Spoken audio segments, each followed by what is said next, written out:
Vamos começar a caminhada, Laércio? Vamos lá. Vamos dando início a mais uma caminhada noturna virtual, né? Agradecendo a todos os que estão aí nos assistindo, ao palestrante, ao Carlos Bertel, que continua patrocinando a caminhada para que ela não morresse, mesmo numa situação mais pouco complicada no restaurante, ao Irinei, o André Bogdan, na técnica, e a todos aí. Então, vamos dar início com o nosso Boa Noite! Boa noite, São Paulo! Boa noite! Agora nós podemos dar aquele boa noite cheio de energia, porque desde o dia 2 de agosto, o restaurante vegetariano Apple está funcionando. Então, gente, mais do que nunca precisamos estar alimentados, nutridos, termos uma boa imunidade. E almoçando no restaurante vegetariano Apple, a gente tem uma alimentação saudável, balanceada e com toda a segurança. Quem não conhece, fique sabendo que é um espaço bastante amplo, fácil distanciamento social, não precisa de ar-condicionado, bastante janelas. É um prédio de mais de 100 anos, está um espaço no primeiro andar, então você está isolado da rua ali, mas, ao mesmo tempo, vendo a movimentação da cidade. O esquema continua o mesmo, a comida bastante farta, de qualidade, uma sopa, pãozinho integral, a salada que já está pronta numa travessa, e aí a gente tem duas opções de pratos quentes que ainda pode intercambiar, se você tem uma coisa que gosta num prato, mas você queria o outro prato completo, frutas, doces, suco, né? E preço único de R$ 35. Então, é uma boa pedida. Você que tem que ir ao centro da cidade, ou algum amigo, parente que precisa ir ao centro da cidade, ou se você quiser aproveitar de tudo que o nosso centro de cidade oferece, uma opção para um almoço, então é o restaurante vegetariano Apple. De segunda a sábado, sábados funciona, das 11 às 15 horas, e somente para almoço. Não é para jantar, não, porque os que almoçam no restaurante vegetariano Apple almoçam tão bem que precisam jantar. Então, por isso, nunca abriu para jantar, né? Então, mais do que nunca, contamos com a presença de vocês. Mas alguém deve estar perguntando, mas onde fica esse restaurante vegetariano Afro, para quem não conhece? É muito fácil, bem pertinho do metrô República. Rua Dom José de Barros, número 99, primeiro andar, esquina com Barão de Itapetininga, muito próximo do metrô República, né? Então, mais do que nunca, contamos com a presença de vocês. Um grande abraço e vamos desfrutar desse nosso palestrante, que é um assunto, mais do que nunca, super importante no momento que a gente está vivendo aí, né? Então, um abraço a todos, agradecimento especial ao Carlos por continuar patrocinando essa caminhada, essa oportunidade de nós conhecermos a cidade, esses assuntos que fazem parte do nosso dia a dia. Muito obrigado, uma boa caminhada para todos nós, e eu passo a palavra, então, para o Carlos. Boa noite. Eu quero cumprimentar a todos na pessoa da Violeta Kubrusli, uma arquiteta há muitos anos trabalhando lá no Departamento de Patrimônio Histórico. Nós estamos vivendo um momento difícil, lógico, não só pela pandemia, mas pela péssima, ruinzésima gestão da nossa cidade. A cidade, esses últimos 6 anos, andou para trás, mas graças a pessoas como a Violeta, o Scames, o Marcos Romano e outras pessoas aí, milhares e milhares de pessoas, a gente tem fé.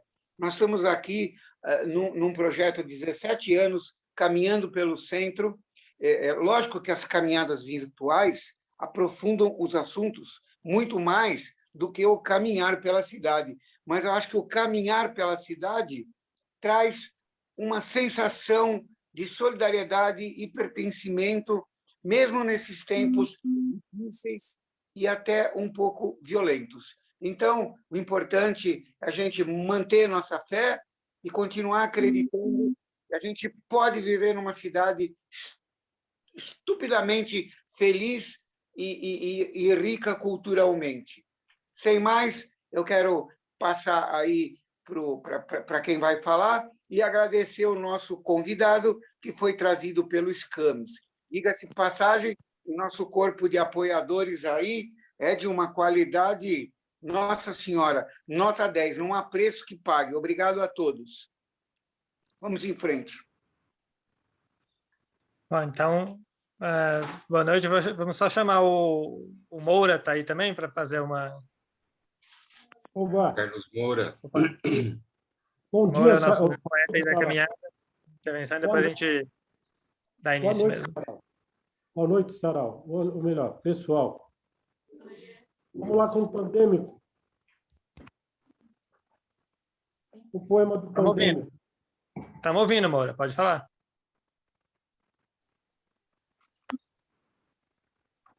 Pandêmico 5.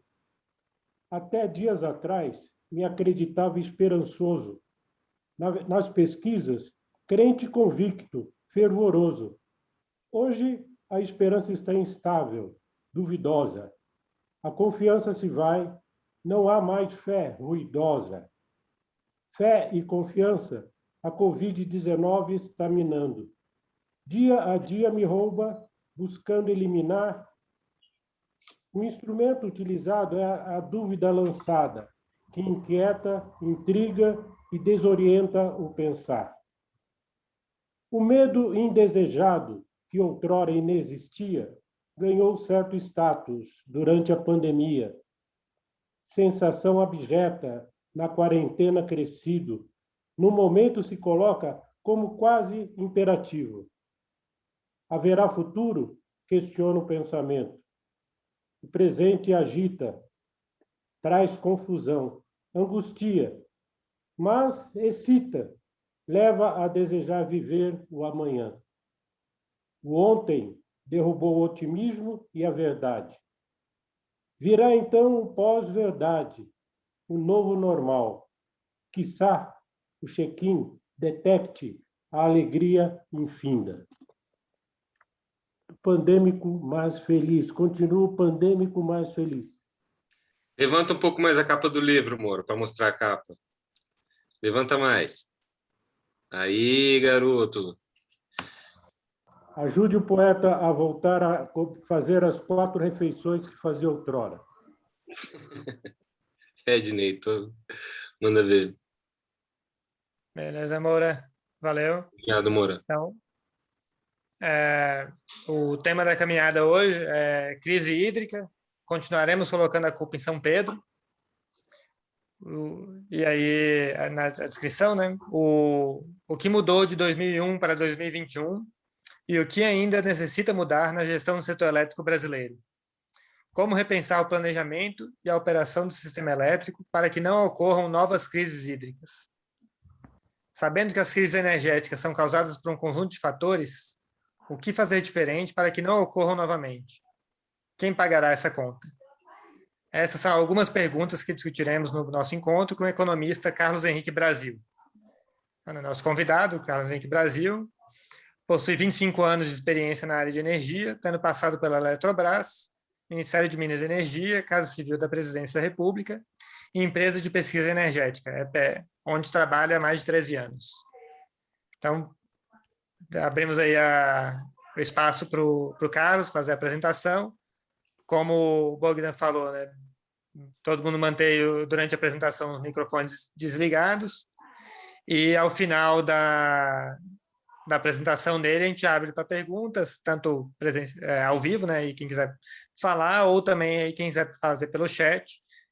Fica aberto durante toda a apresentação para, no final, a gente aqui da organização ler as perguntas para o Carlos.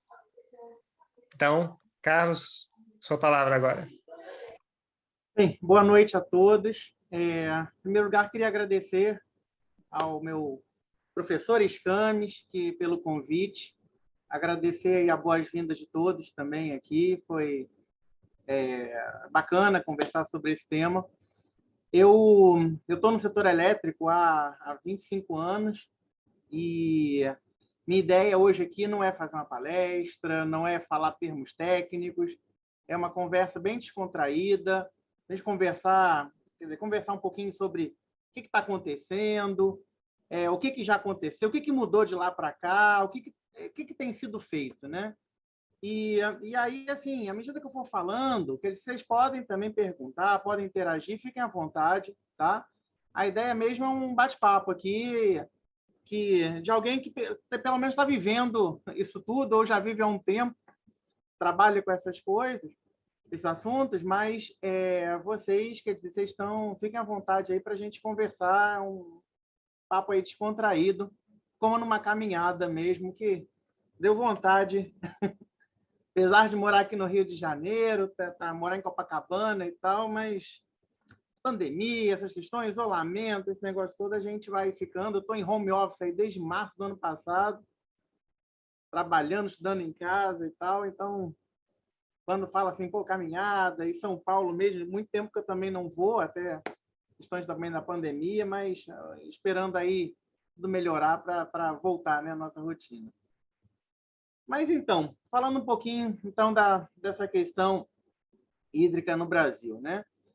E aí eu vou voltar lá para 2000 para a gente entender o que aconteceu, o que tem acontecido no setor de energia, né? Hoje, o nosso sistema elétrico no Brasil ele tem pouco mais de 100 anos.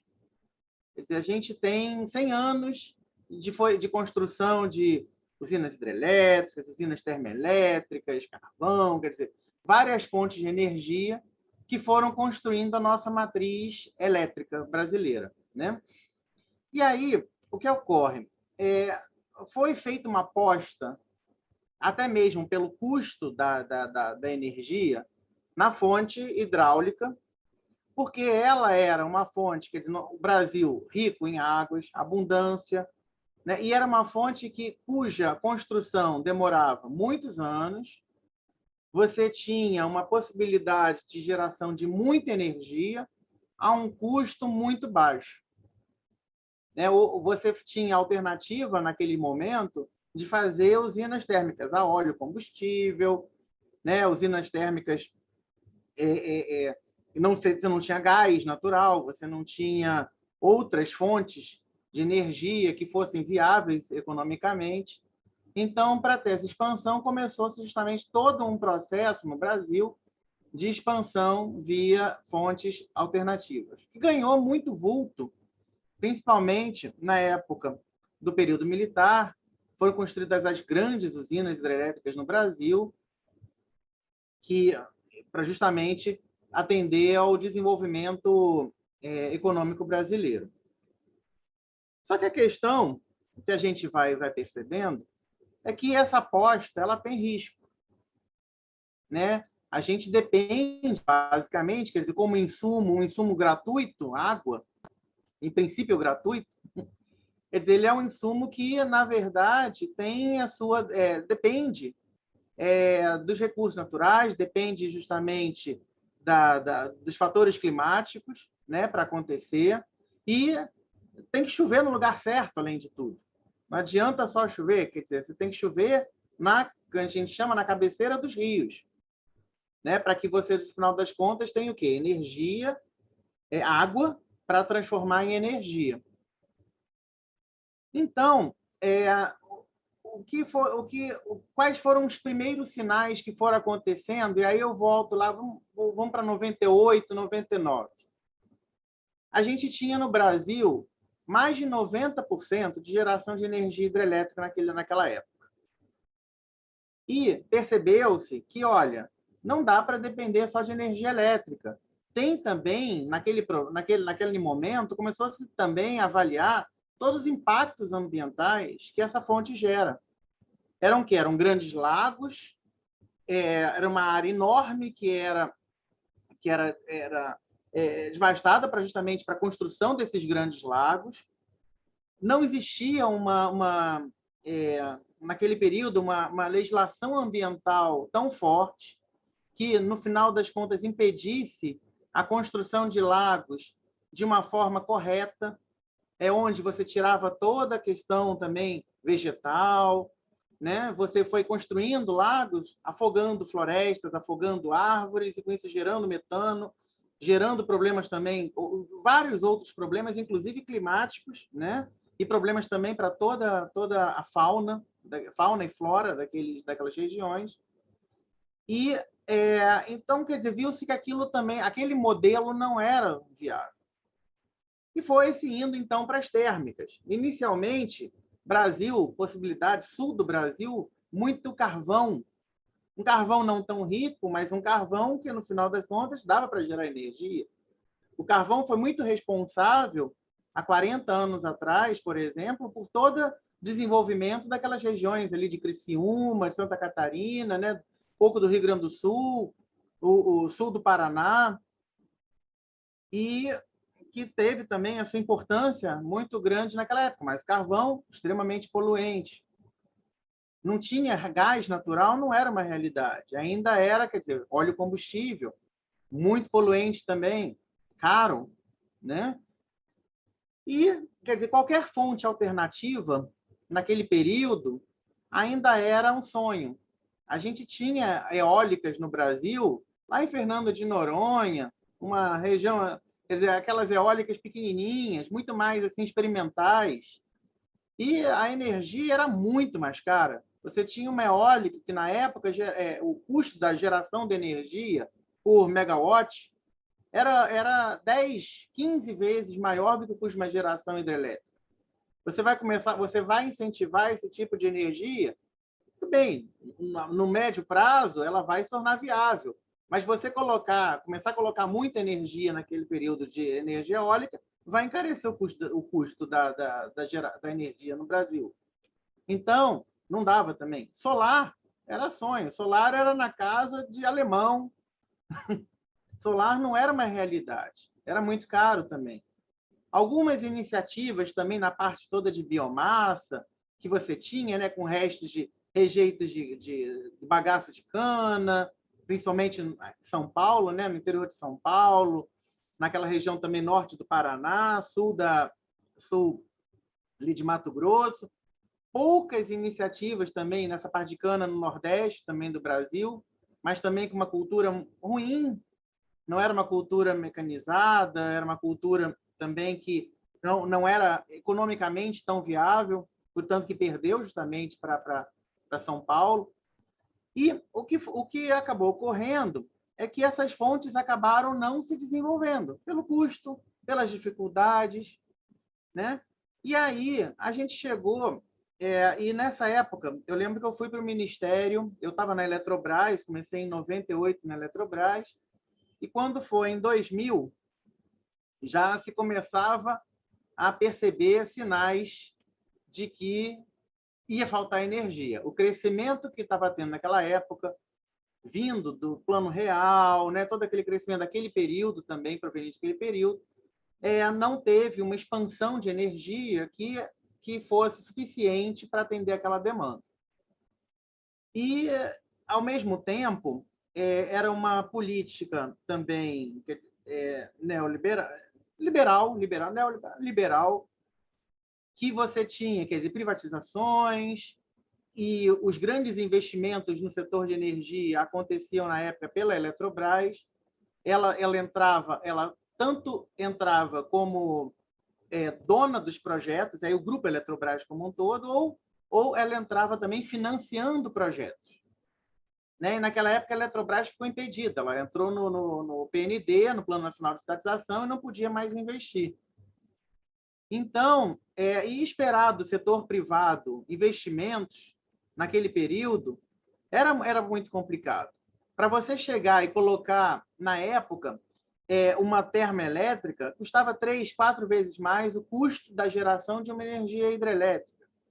Então, você colocava isso no mercado competitivo, não conseguia vender. Era inviável. Você queria trazer um desenvolvimento de fontes renováveis, também não dava. 10, 100 vezes mais caro. Como é que você vai colocar? Como é que essa fonte vai ser competitiva? Então, o esquema de competição naquele período não possibilitava impedir a entrada de outras fontes que não a hidrelétrica. Ela realmente ainda era muito competitiva. Só que, naquele período, com todo o avanço das questões ambientais, as dificuldades de obtenção de licenças ambientais dificultavam muito a construção das usinas. E, então, os projetos eles eram licitados, quer dizer, a concessão era dada para quem ganhasse, né, a concessão para a construção da usina, mas depois que a pessoa tinha concessão, na hora de obter as licenças ambientais, os órgãos ambientais diziam que não, ó, que não pode, porque realmente isso aqui vai causar um dano X, Y, Z, que não dá para construir mais, não dá para construir esse projeto. E, com isso, os projetos foram ficando engavetados e não foi tendo uma expansão. E aí foram os sinais, justamente, de que ia faltar energia. E aí foi quando eu fui convidado, até em outubro de 2000, fui para o Ministério, estava lá uma equipe já desesperada, e o objetivo lá, eu economista, o objetivo era vamos montar um plano para a gente construir térmica a gás no Brasil e viabilizar o gás natural que está começando a surgir, o gás da Bolívia e tal, algum gás no Brasil, vamos criar as condições para que o gás se desenvolva e dê sustentação para a gente não ter problema de falta de energia. Só que o problema é que foi muito tarde.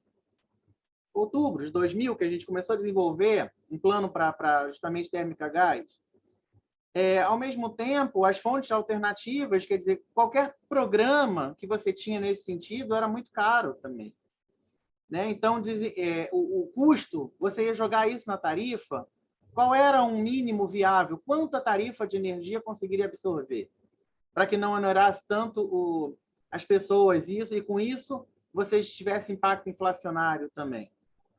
Né? Então, foram muitas questões. Eu lembro, na época, eu discutindo no Ministério de Minas e Energia, discutindo com o Ministério da Economia, Ministério do Planejamento, discutindo com o BNDES. Vamos, então, fazer o seguinte, já que a gente não consegue tornar essas fontes viáveis, quer dizer, o valor delas não é viável, vamos ver subsídios, vamos ver financiamentos mais baratos para esse tipo de tecnologia, vamos ver mecanismos que barateiem o custo dessa energia para que ela tenha condições de competitividade com outras fontes. Mas aí, na conversa, quando eu tinha com o Ministério da Economia, era o seguinte, olha, peraí, se eu vou dar um incentivo fiscal para a geração de energia, eu tenho que verificar o que rende maior retorno aqui para o governo, em termos financeiros. Porque pode ser que, de repente, eu colocar o dinheiro numa rodovia, o retorno que eu vou ter em termos de geração de imposto seja maior do que energia. Então, peraí, então eu vou pegar meu dinheiro e aplicar em transporte? Não, mas aí tem a questão toda também social, quer dizer, vamos ter que investir ali, ter que investir aqui. Então, vamos analisar o custo de oportunidade do dinheiro, vamos avaliar isso, vamos ver o que rende mais. E aí eu falava, poxa, mas espera aí, mas construir rodovia ou para outros fins não geram energia. A gente precisa de energia. E eu preciso de energia num prazo curto de tempo, porque eu estou com problemas aí, eu estou vislumbrando que vai ter falta. Uma hidrelétrica, para ficar pronta, demora 3, 5 anos no mínimo. Não daria tempo de construir uma hidrelétrica. Você precisava de fontes que você conseguisse ter num curto prazo de tempo. E por aí foi, quer dizer, uma conversa muito também pelo lado só econômico, na viabilidade econômica, no recurso, quer dizer, o que vai gerar de imposto para atrair. Calhou o quê? Não tem dinheiro, não tem energia, não dá para construir, temos um problema aí de racionamento. E aí aquela equipe inteira caiu do Ministério. E eu que tinha ido para o Ministério, falei, caramba, eu morava aqui no Rio, fui para Brasília, e assim, caramba, vim para cá, saí da casa dos meus pais, vou ter que voltar? Não, vou ficar aqui. Vou ficar por aqui, já me mudei, não quero voltar para casa. E vamos começar a tentar ver a viabilidade de fonte alternativa. Porque realmente, vamos tentar viabilizar, pouquinho e tal, mas a gente precisa dar o pontapé inicial para que elas sejam competitivas ali na frente. Não dá para chegar e não é apostar em abastecer, pegar toda a nossa energia e colocar para o solar, eólica, mas vamos construir as bases para que a indústria eólica, a indústria solar se instale no Brasil a médio prazo, quer dizer, dando condições de desenvolvimento industrial para que a gente tenha energia lá na frente. E aí, me colocaram, na época, eu virei coordenador de eficiência energética. Então, foi na época até dos programas, o Procel. Aí, quer dizer, foi a instalação do selo Procel. Então, foi uma coisa bacana, naquela época também, poder criar o selo Procel, para equipamentos, mas vamos atacar o lado da demanda, né? Vamos diminuir o consumo dos equipamentos elétricos, então foi geladeira, televisão, essas coisas. E lâmpadas econômicas, que, poxa, a gente começou a ver aquelas lâmpadas, não de LED, né, mas aquelas lâmpadas econômicas que a gente usa, eram mais caras, mas aí sim, vamos tentar ver subsídios, vamos ver a quantidade que a gente pode trazer que traga para um preço mais econômico para o Brasil, porque a gente não tinha essa produção interna, era tudo importado inicialmente. Então, quer dizer, foi naquele período que a gente começou a trazer todas essas questões aqui para o país. E, com isso, também as medidas de aumento do custo da energia também que fizeram que reduzisse o consumo. Então, a resposta acabou sendo muito positiva pelo lado da demanda, quer dizer, caiu muito a demanda de energia, como eu falei, principalmente pelo custo da energia, que fez com que as pessoas reduzissem o consumo, mas também por hábitos mais eficientes de energia. Tanto que o retorno, o fim do racionamento e o retorno para a normalidade, não teve, as pessoas elas incorporaram esses hábitos mais eficientes e demorou-se muito tempo, mais de 10 anos, para se chegar àquele consumo de energia que você tinha na época antes do racionamento. O que foi bastante importante em termos de geração, de pressão, né, pela demanda. Naquela época também, não sei se vocês recordam, vieram barcas que se instalaram na costa também do Brasil, com usinas térmicas a óleo combustível, para gerar energia se faltar, para não deixar faltar energia. Então, instalaram várias barcas a um custo absurdo, e isso tudo caiu na nossa tarifa de energia. Mas, assim, isso tudo, moral da história, acabou calhando no quê? O Fernando Henrique tentou se reeleger, quer dizer, fazer o seu candidato, não conseguiu, por questão mesmo do racionamento, crise, né, que teve, proveniente do racionamento, e foi o que acabou levando quer dizer, a sucessão dele, quer dizer, pelo Lula, que veio com uma proposta de vamos tentar consertar essas coisas para que isso não aconteça mais. E aí foi, quer dizer, a Dilma como ministra de Minas e Energia, eu estava no ministério, conheci a Dilma lá no ministério e tal, e na época, eu lembro que eu tive uma reunião, primeira reunião com a Dilma para apresentar os trabalhos que a gente estava fazendo. A Dilma chegou e eu não quero esse negócio de energia renovável, não quero esse negócio de energia eólica, é usina, é dinheiro para alemão, PCH é dinheiro para aposentado, biomassa é dinheiro para o pessoal da cana, não quero nada disso, não vai ter isso. Mas ministra, a gente precisa construir, porque isso é o que vai gerar as bases do desenvolvimento dessas fontes e tal. E eu tive uma conversa, uma discussão com ela grande na época, e eu lembro até que o meu diretor, na época, falou assim, ixi, essa mulher vai te demitir agora, não vai querer mais você aqui, não. Você chegou, discutiu com ela, eu falei, ela é ministra, mas eu sou técnico aqui, eu estou vendo as coisas. Se ela quiser que eu minta para ela, ela me dá ordem, minta para mim, não fale tecnicamente as coisas, mas seja... E eu tive essa discussão com ela e ela gostou. Ela discutiu, eu lembro que ela virou e depois comentou, quem é esse rapaz aí? Gostei dele, quero ele na minha equipe e quero ele coordenando um programa de energia renovável. E foi quando surgiu justamente o programa chamado PROINFA, Programa de Incentivo às Fontes Renováveis, que colocou 3,3 giga de geração de energia a partir de fontes eólica, solar, eólica, biomassa e pequena central hidrelétrica no país, para dar um boom inicial nessas fontes. Foi um custo um pouco mais alto, mas a gente também buscou alguns incentivos fiscais, buscamos, quer dizer, toda uma arquitetura também econômica, né, financeira econômica, para justamente viabilizar essas fontes, e foi o pontapé inicial delas. Além de tudo, quer dizer, nesse período, quer dizer, aí você tirou a Eletrobras do Plano Nacional de Taxação, fez aquelas questões todas e possibilitou com que essas empresas voltassem a investir em geração. Então, quer dizer, grandes projetos começaram a voltaram a surgir, né? Hidrelétricas lá em Rondônia, Belo Monte, alguns projetos grandes nessa área hidrelétrica. Então, também foi tudo nesse período.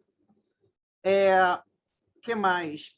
E o Brasil também começou a perceber o seguinte: o setor de energia não está bem estruturado. Não dá para apostar tudo, de termos de energia, no mercado.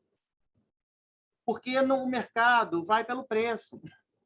E a gente precisa de energia, precisa, de certa forma, de um braço do governo que possibilite e faça os estudos de planejamento, perceba toda essa questão energética, para fazer leilões de energia, para contratar energia, para que esteja à frente dando os sinais corretos daquilo que está acontecendo.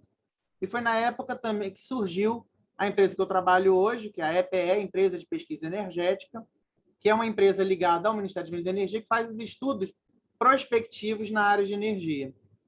Então, o que a EPE faz? Ela avalia para os próximos 10, 20, 30 anos quais são aquelas fontes de energia que estão no mundo, que estão mais expoentes, preços, custos, mecanismos de viabilizar essas fontes.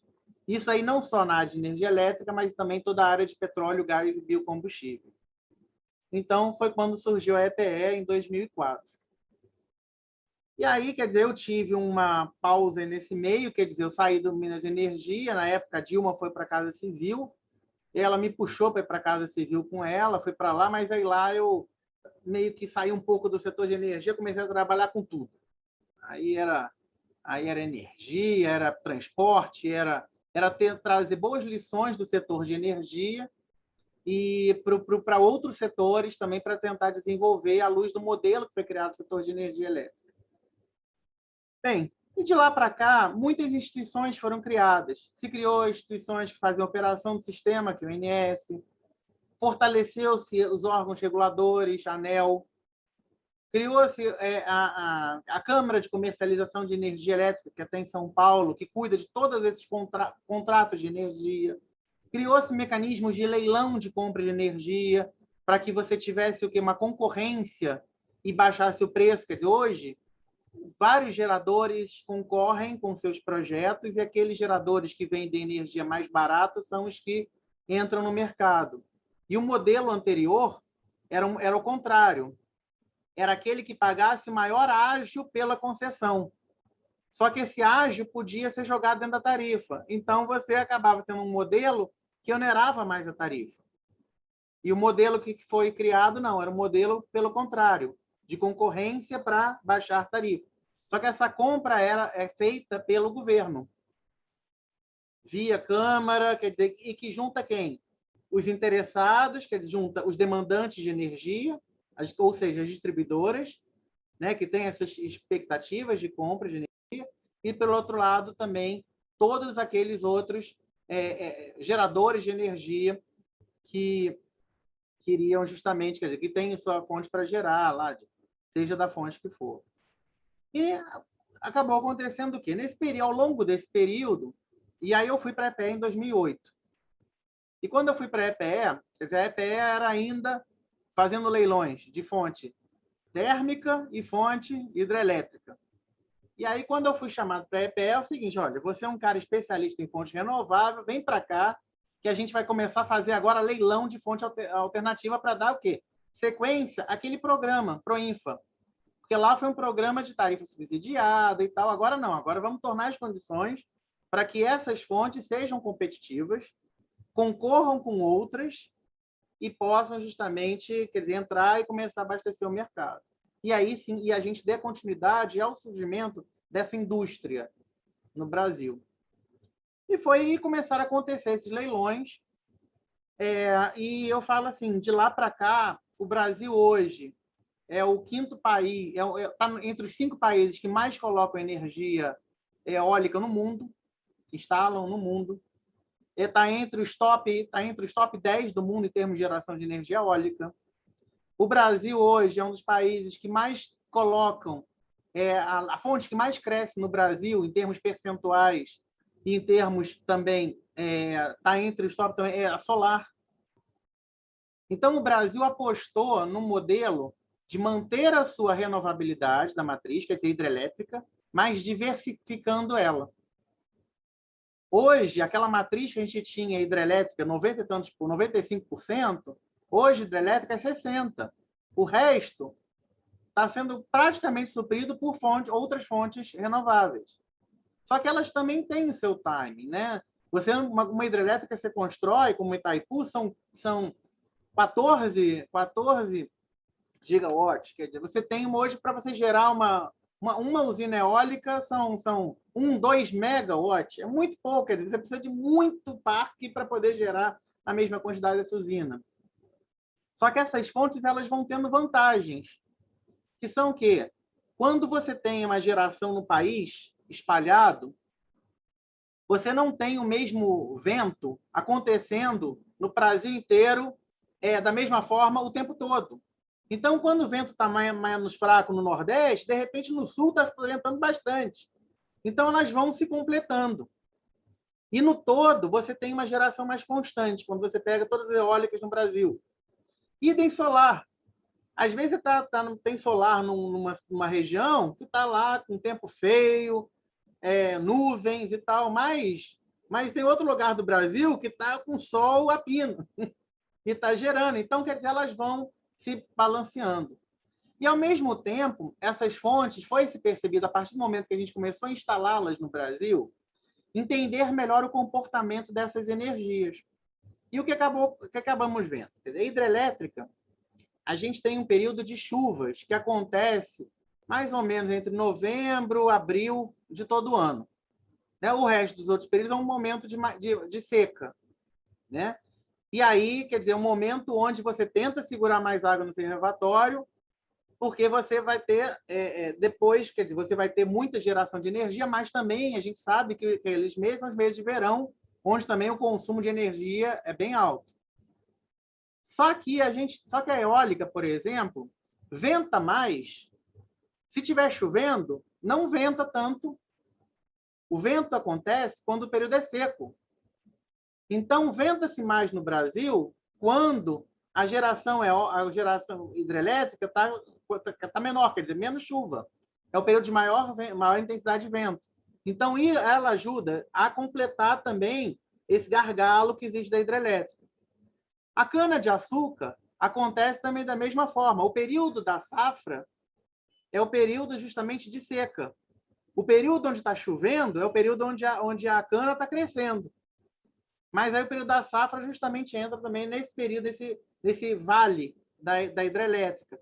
Então, são fontes que ajudam também na geração. Isso, eu estou falando uma sazonalidade no ano. Mas a gente tem também outras questões que tem se percebido na complementaridade, por exemplo, entre a solar e a eólica. O vento é maior à noite do que de dia.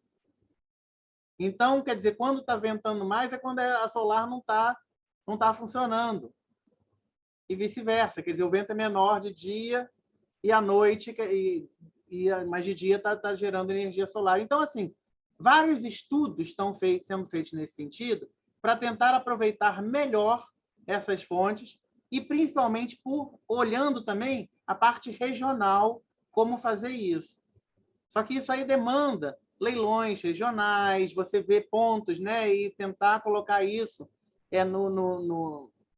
ao longo do país, né, como um todo, mas vendo regiões, né, que você tem uma melhor intensidade de vento, de chuva, em qual momento, essas questões. Isso tudo está sendo incorporado nos estudos. Então, assim, de lá para cá, o setor de energia ele tem sido mais fortalecido em termos de instituições, como falei. Então, assim, os estudos são mais... Agora a gente tem estudos, as coisas são feitas, quer dizer, o mercado tem uma atuação forte, mas ele não está sozinho, ele tem um governo ainda que atua forte também, olhando, estudando, avaliando, operando esse sistema. E, ao mesmo tempo, a gente também aumentou muito essa diversificação de energia. A expansão hoje por térmica tem sido muito mais até por gás natural do que por usinas óleo-combustível, que é um combustível, apesar de ser térmica, gerar gás de efeito estufa, é um combustível menos poluente também que essas usinas convencionais, a carvão, a óleo-combustível. Então, é um modelo também que o Brasil tem apostado em usina gás, porque essas usinas térmicas elas servem como um backup, né? Faltou água no reservatório, bota a usina para funcionar.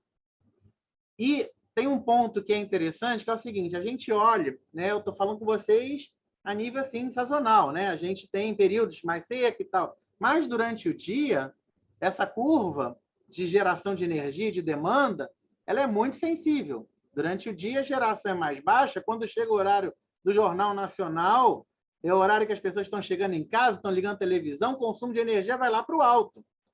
E você tem que ter um sistema dimensionado para esse pico de demanda, para essa demanda máxima. E aí é um momento onde você acaba gerando o quê? Você coloca as suas hidrelétricas para jogar toda a água, quer dizer, está gerando muita energia, mas você tem que começar a acionar as usinas térmicas. E você vai acionando as suas usinas térmicas pelo custo. Primeiro é aquela usina mais barata e até a mais cara. A mais cara é a última a você colocar ela para operar. E é assim que funciona. Mas aí para abastecer nesse momento. E todas as campanhas que vão sendo feitas são para quê? Para que você diminua o consumo nesse pico, porque isso vai significar uma menor necessidade de demanda por energia, uma menor necessidade de demanda por despacho de usina térmica. Só que acontece que a gente também tem uma questão do operador do sistema, que é uma figura que faz o seguinte, ele que diz isso, usina hidrelétrica, agora é só hora, funciona. Aquela usina térmica lá, agora funciona. Usina eólica, funciona aqui. Usina tal, liga aí. Quer dizer, ele que vai dando os comandos, vendo como é que está o consumo de energia, e ele vai dizendo, agora é a sua vez de ligar, agora é a sua vez de ligar, agora liga aquela, liga essa. Olhando também toda a parte de restrição também das linhas de transmissão, vendo tudo direitinho e mandando despachar. E o que acabou acontecendo também para agora é que, até mesmo também para não ter uma pressão inflacionária, muitas questões assim, evitou-se muito usar as usinas térmicas, mesmo aquelas mais baratas, em momentos que você ainda tinha água, bastante água nos reservatórios. Isso encarecia a energia, mas no momento de crise, principalmente também com Covid, e questões aí, inclusive, que influenciaram tentativa até da própria, já desde 2013, a gente já teve uma crise também, possivelmente quase de racionamento, 2013, 2014, mas também era uma medida totalmente impopular. Você gerar, quer dizer, aumentar o custo de energia, causar inflação, você ali está vendo que até reeleição da Dilma, reeleição, quer dizer, então não era momento de fazer isso.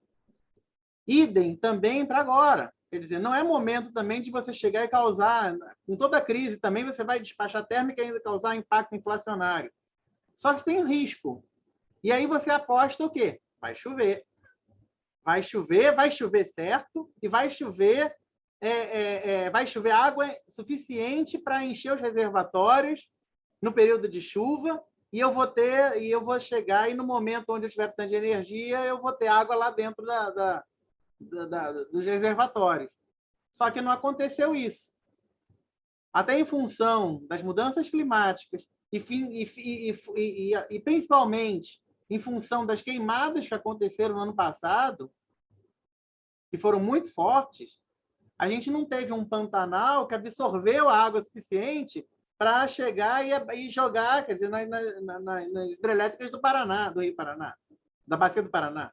A gente também teve problemas, quer dizer, no próprio norte, né? Toda queimada também na Amazônia. Então, quer dizer, foram várias questões também que levam também a você não ter, né, água suficiente naquele momento para encher os reservatórios, quer dizer, no período de mal-chuva, que num período de seca você tivesse água para poder baixar. E aí, o que houve? A gente começa a ter que despachar o quê? Mais cedo as usinas térmicas mais caras. E é o que está acontecendo. Pelos estudos todos que têm sido feitos, não haverá problema de racionamento. Quer dizer, falta de energia não vai haver.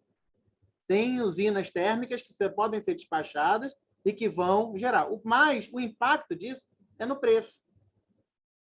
Então, são essas bandeiras que a gente tem visto aí, bandeira vermelha 3, bandeira vermelha nível tal, quer dizer, a gente está vendo essas bandeiras cada vez mais altas, que é para você o quê? Para, pelo lado da demanda, fazer as pessoas segurarem o consumo de energia. Porque o que acontece é que essas térmicas, quanto antes, quer dizer, se a gente tem um pico de geração de energia, significa que as térmicas, aquelas mais caras, já começam a gerar energia antes. E aí, quando você está naquele máximo, você está gerando aquela mais cara que você nunca ia despachar aquela térmica, que é uma térmica lá de óleo, combustível caríssima. E é isso que está acontecendo. Então, assim, não dá também, o que a gente percebe? Com as mudanças climáticas, mudou esse comportamento também dos regimes de chuva. Todos os estudos, quando você prevê quanto de energia você vai ter, as questões de reservatórios são feitos com base em toda um período a sazonalidade dos rios, numa série histórica. Nos últimos 90 anos, qual foi a pior seca que houve? Qual foi a menor quantidade de chuva que aconteceu? Então, vamos olhar para o pior ano, e em cima do pior ano, a gente faz a probabilidade, esse pior ano acontecendo de novo, como é que vai ser, quanto que a gente tem que ter de água para poder gerar energia.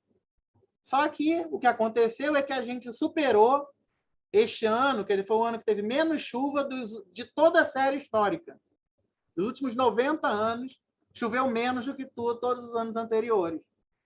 Então, quer dizer, não adianta ter os estudos todos, e não adianta também fazer todo um planejamento em cima das séries históricas, se o comportamento das chuvas está mudando, o comportamento climático está mudando. Quer dizer, o que você tem que fazer é um delta em cima da série histórica. É esse o risco. Só que isso tem custo. Né? Tem custo de você comprar mais energia, de contratar mais novas fontes, de você deixar mais usinas sem funcionar, de botar mais térmicas funcionando antes. Mas esse custo, inclusive, mas ele poderia ter sido menor se as térmicas tivessem despachadas antes e acontecendo agora. Agora, o que está sendo... Agora, em toda crise, a gente aprende. Né? Crise é um momento bom para aprender. Foi a crise de 2001, a crise de 2013, 2014 e a crise agora.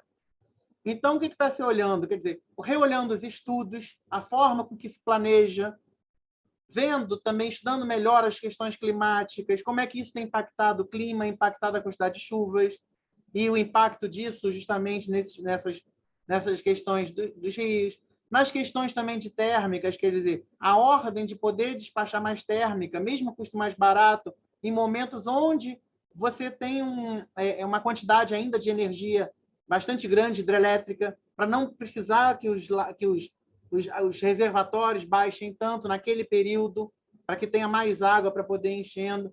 Porque se vai se acreditando que eles vão encher, que vão ter água suficiente, que você vai recuperar, a gente nunca recuperou os reservatórios do nível de antes do racionamento de 2001.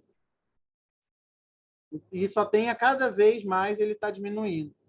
Então, daí diversificar as fontes, mas sabendo que isso também é um processo, né? Essas fontes elas ainda estão na margem, porque mesmo com crescimentos muito altos, a gente está falando de uma solar, por exemplo, num horizonte de 10 anos, de você quintuplicar a quantidade solar que você tem no Brasil. Eólica, a mesma coisa.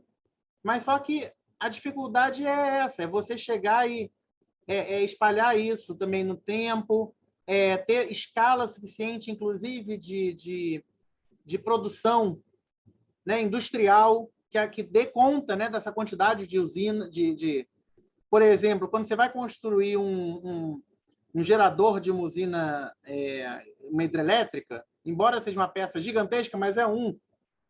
Quando você vai construir torres, quantas torres eólicas você tem que construir para dar a mesma energia de uma máquina daquela de hidrelétrica ou de uma termoelétrica?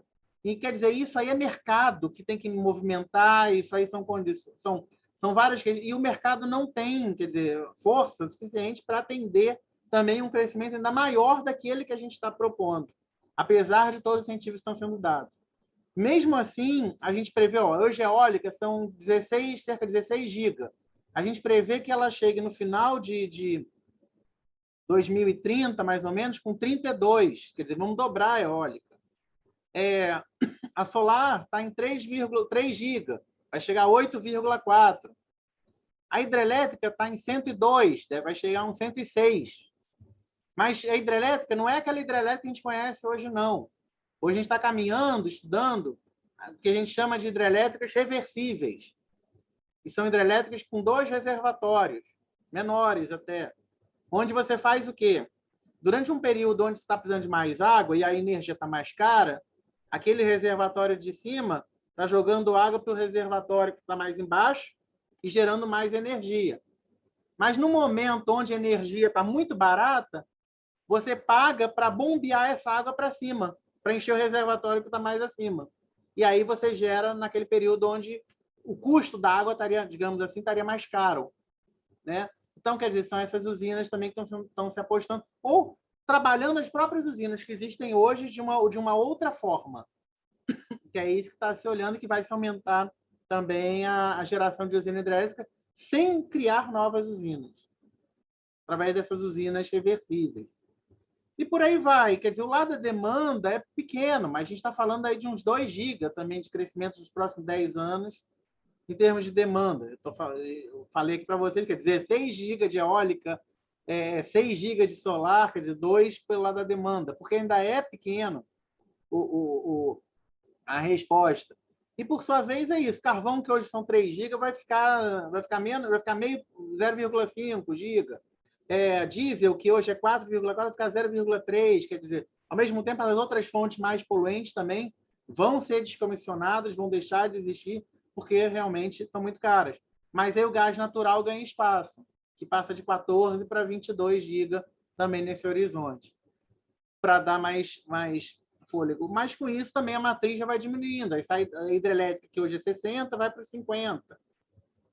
Então, quer dizer, estão sendo feitos estudos para aumentar essa diversificação e, ao mesmo tempo, também para melhorar os critérios, que a gente chama de critérios, quer dizer, os mecanismos, né, dos estudos de planejamento, a operação do sistema, para que, no final das contas, a resposta seja mais adequada e dê condições da gente não chegar novamente a situações como essa. Como eu falei, momento de crise é ótimo aprender, mas o problema é que isso tem impacto. E vai ter impacto na tarifa. Isso aí acaba tendo, porque justamente você está botando outro ponto, que é isso, que a gente está num momento também de alta do dólar. A alta do dólar impacta diretamente o custo de combustível. Tanto que a gente vê o custo da gasolina, o custo do óleo vai no mesmo caminho, o custo do gás vai no mesmo caminho. E isso aí é o quê? Se essas usinas térmicas estão gerando energia a partir dessas fontes, o custo delas impacta imediatamente no custo da energia elétrica. Então, isso também é outro impacto que acaba acontecendo para essa elevação do custo da energia. Estão se vendo mecanismos de financiamento, de refinanciamento, de tentar pregar, em vez de deixar cair tudo na energia agora, nesse momento, de você financiar esse aumento ao longo dos próximos anos, para que ele fique um pouco menor, absorva-se um pouco mais. Mas é crítico, né? Porque também, quer dizer, estamos entrando aí no ano eleitoral, isso tem impacto também em termos políticos fortes, né? Que já tem toda a questão da pandemia, tem a questão da crise, isso também, quer dizer, gera, tem outros impactos, e ninguém quer, né? Quer dizer, um impacto, quer dizer, aumento da inflação, último ano de governo, aumento da inflação, aumento do custo da energia, que já Covid, já tudo e tal, mas também não tem para onde fugir, né? Então, bem, já dei uma geralzona aí. Maravilhoso, Carlos. Muito obrigado pela explanação dessa linha histórica toda da energia. Alguém tem alguma pergunta? Professor Scames? Fiquem à vontade. Eu vou ser o último a perguntar, porque eu sei que todo mundo aí está querendo perguntar para ele bastante coisa, por sinal, viu? Não, eu vou ter pergunta também, mas fica à vontade. Se puder, eu gostaria de perguntar. Então vai lá, Patrícia. Patrícia. Professora Patrícia, o Carlos, o Carlos, né? A Patrícia já conhece bem o Carlos, Patrícia. Oi, Carlos, foi um prazer ouvi-lo. Eu aprendi muito com você. E eu queria perguntar uma coisa, cara. E tudo não converge para a mesma coisa? Então, a gente, mesmo que eu fiquei feliz com as notícias, né, dos investimentos, que o Brasil está investindo bastante em eólica, solar, né? Mas agora, mesmo assim, a gente tem 65% de matriz hidráulica. E com as mudanças climáticas, a gente tem que investir na década da restauração da ONU, né? Não dá para como fugir, né? Todo mundo... Eu fico assim, às vezes eu assisto os webinários aí falando de crise, e todo mundo vem e fala, traz operador do sistema, traz a ANEEL, e ninguém fala da questão ambiental. Ninguém fala do desmatamento da Amazônia e dos rios voadores. Ninguém fala, né, do Cerrado. Exatamente. Que ele é de 8 das principais bacias hidrográficas, tem o seu berçário. Nascente dos rios, né? Poxa, Então, ninguém fala disso, ninguém fala da questão ambiental. Então, eu só queria lembrar que eu acho que é um dos caminhos que deve ser até para a gente melhorar a nossa eficiência energética é investir na restauração, né? Para que a gente, pelo menos, tente minimizar essas mudanças climáticas. E no mais, eu queria só te dar parabéns e desejar muito sucesso. Adorei ouvir. Obrigado. Eu coloquei uma... Tô cuidando como ADM aqui, Carlos, e coloquei um documentário, Não Haverá o Amanhã, tá?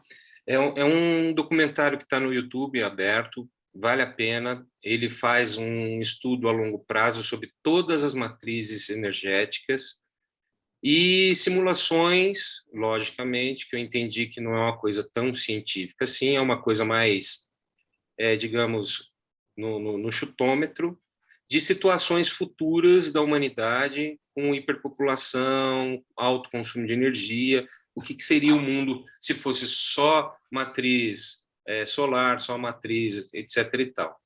E depois coloquei ali uma matéria do jornal Opção sobre a questão do Cerrado, e no meio dessa matéria tem essa influência relacionada à bacia hidrográfica que preenche o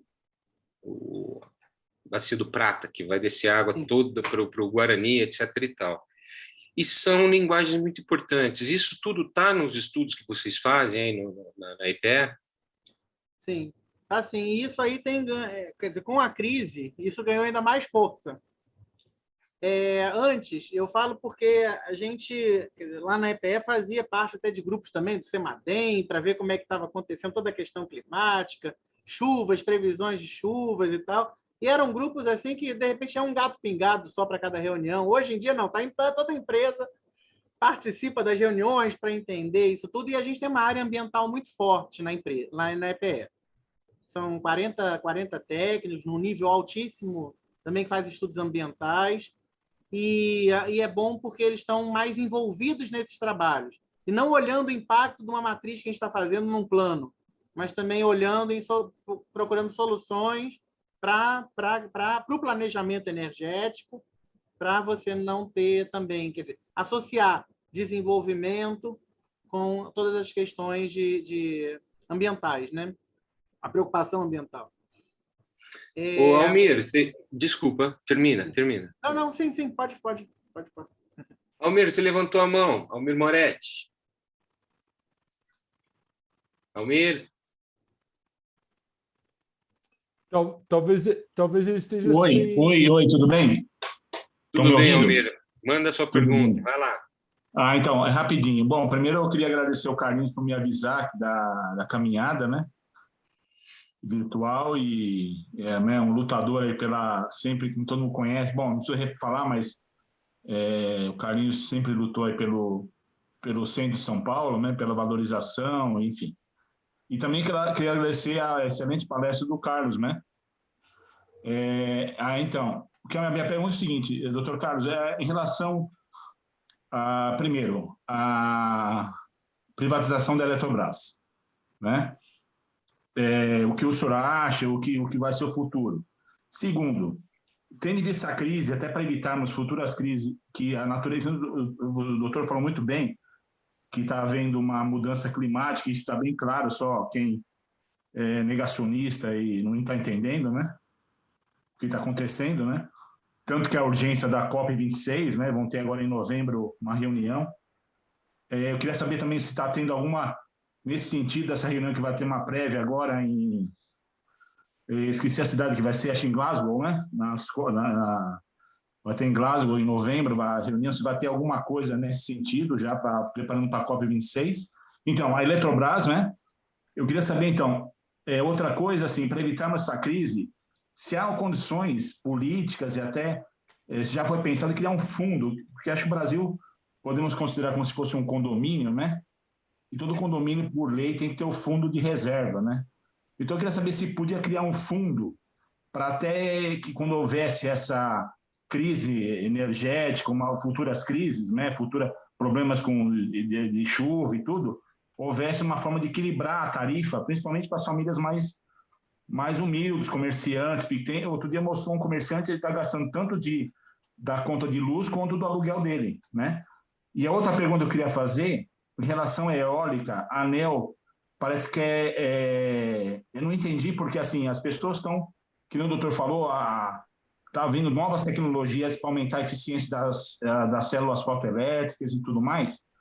Eu queria saber, porque a ANEEL parece que quer tributar, fazer uma taxa. Eu queria saber se isso é viável no momento desse, se as pessoas, isso vai desestimular, isso é bom ou não é bom, é isso. Então, essas 3 perguntas aí.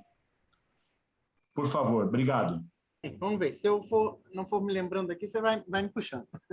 Tá bom. Bem, com relação à Eletrobras, meu primeiro emprego foi na Eletrobras. Então, já tenho eu tenho já uma admiração pela empresa, que eu gosto dela e entendo bem um papel da empresa. Quer dizer, eu acho que eu sou economista da PUC-Rio. Como economista da PUC-Rio, aquela equipe do Plano Real e tal, que já havia privatização, não vamos ter... O governo tem que trabalhar com a educação, botar saúde, não tem nada que mexer com energia, não tem nada disso. Foi aquela linha, e a linha que eu fui, digamos assim, educado.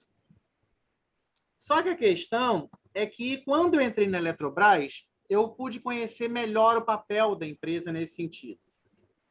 Quando a Eletrobras entra, quando você vai fazer uma construção de uma grande hidrelétrica, e se esse é o caminho que você vai seguir, construindo grandes projetos muito caros, o setor privado não consegue sozinho fazer, ou não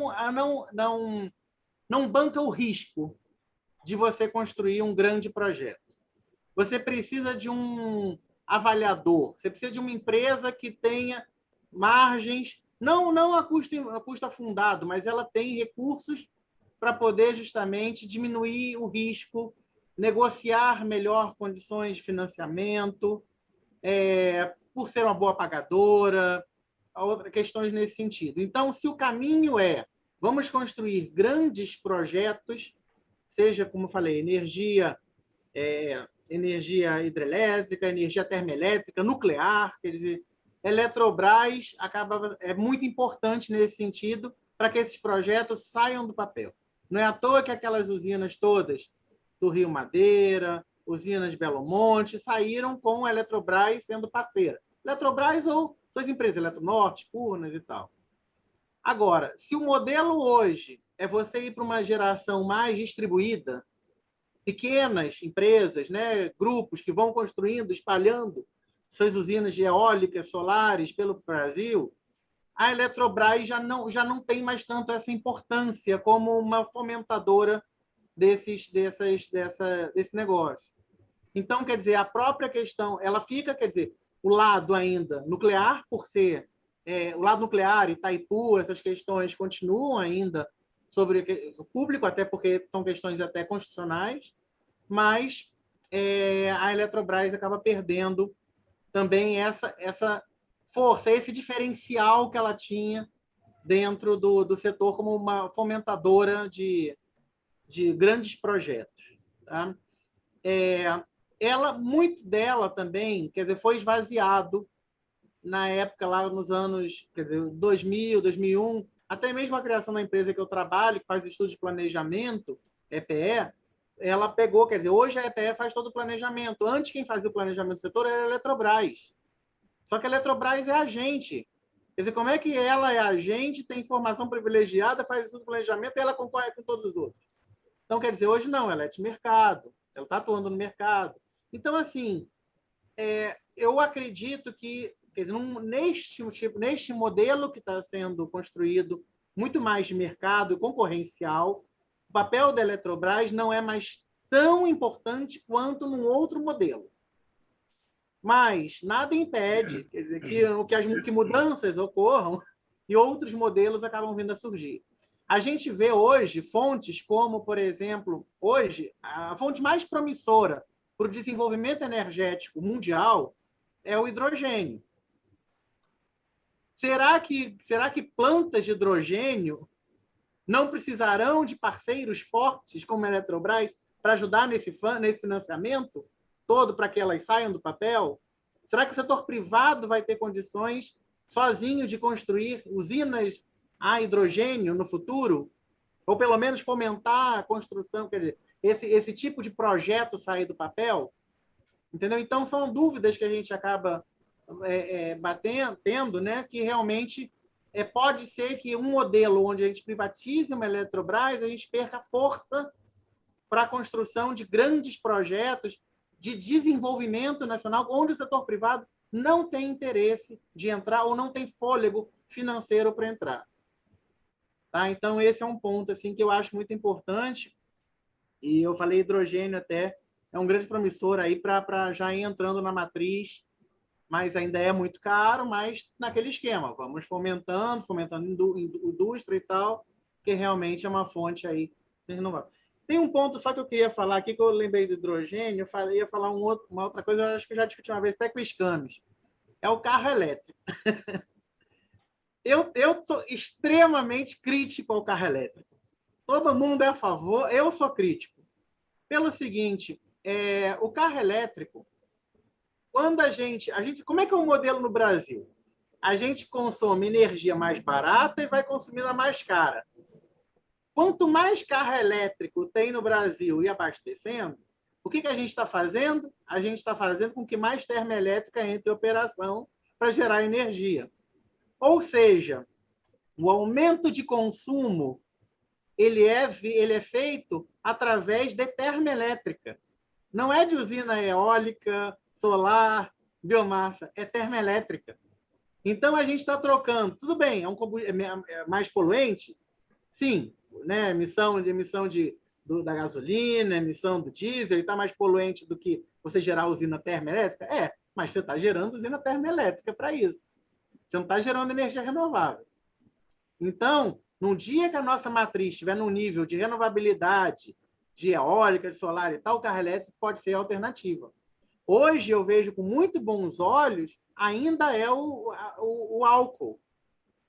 O álcool é a realidade para o Brasil. Não é o carro elétrico. O álcool não é a realidade da Europa. Porque eles não têm. Entendeu? O álcool do milho é alternativa lá nos Estados Unidos. Mas não é, quer dizer, mas agora é alternativa também, que foi uma aposta nos países da África. Lá também o modelo não é carro elétrico, o modelo é biomassa, porque é um modelo para carro muito mais viável do que o carro elétrico. O carro elétrico, ele no final, quer dizer, ele entra num modismo, mas um modismo europeu. Não é uma fonte que quer dizer, ela é bacana, é legal, você acha que está, poxa, eu estou consumindo carro elétrico, não estou poluindo.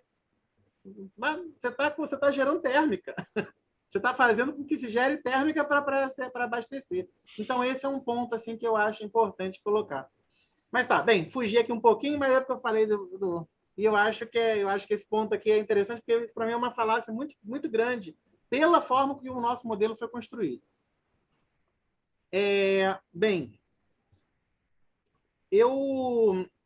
vamos lá, me perdi aqui um pouquinho, que eu também devia ter notado quando você falou. Mas está em casa, fica tranquilo. Repete aí, Moretti, para ele, algum ponto que ele não... Carlos, não, então, eu ia falar, você falou muito bem, já entendi da Petrobras, desculpa, Eletrobras. Eletrobras, aí eu ia falar do fundo, se dá para criar um fundo. Isso. Sim. Não, essa questão de fundo, isso tem sido alternativo. Desde a época do racionamento tem estudado isso. E fundos garantidores, questões assim, porque uma das coisas inclusive, isso aí até eu tenho... a gente tem uma instância que chama CNPE, no setor de energia, que é o Conselho Nacional de Política Energética. Ele é coordenado pelo presidente da República e fazem parte vários ministros, né? Ministro de Minas e Energia, ministro do Meio Ambiente, ministro da Economia e tal. E o CNPE é quem aprova, por exemplo, todas as questões de políticas para o setor energético mais estratégicas, digamos assim.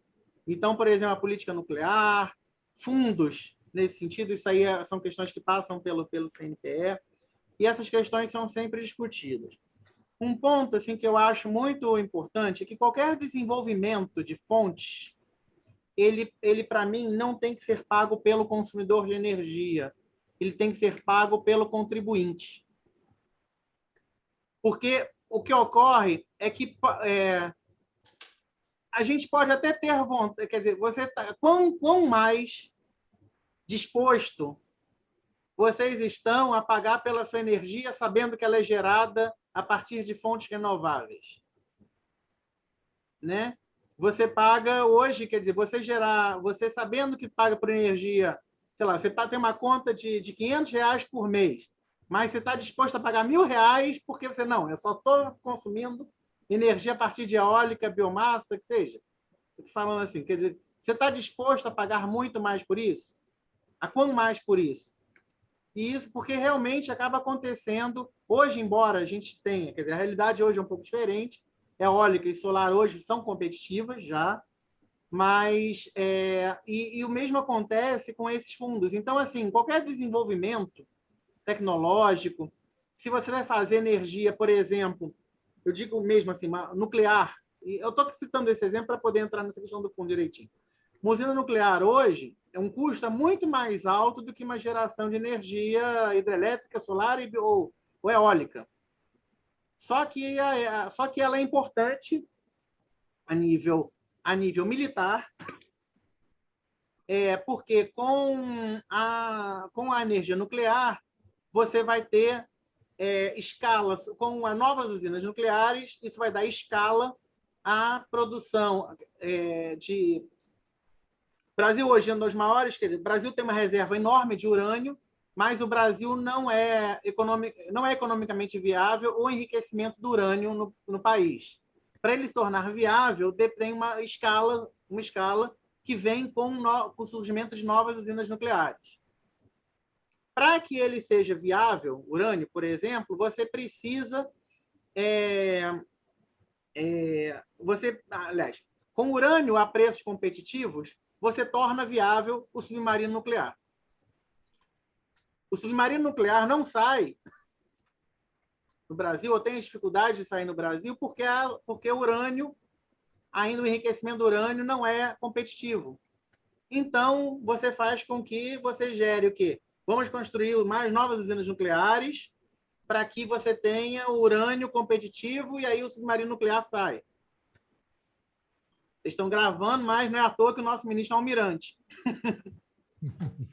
Então, assim, tem essas questões, quer dizer, aí tá, justamente vai ter, e está lá no plano, em 10 anos teremos mais usinas nucleares, mas o grande objetivo é o quê? Sair do submarino nuclear.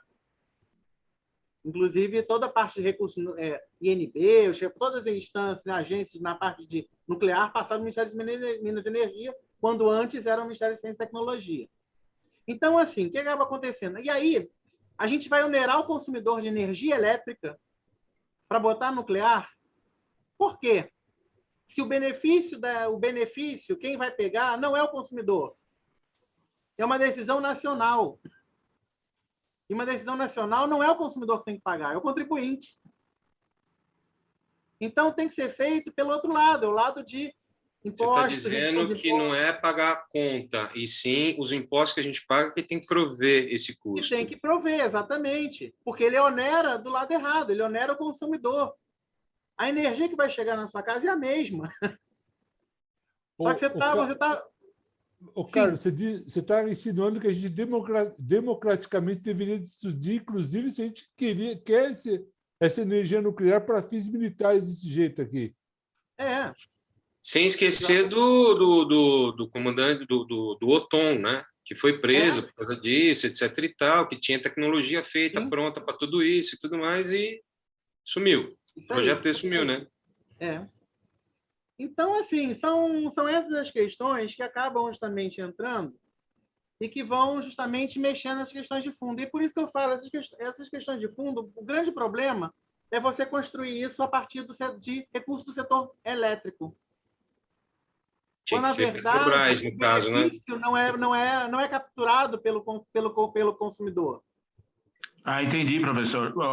Carlos, entendi. Eu acho que até uma saída também, que você até deu uma resposta aqui, isso aí é uma saída para a atual crise, né?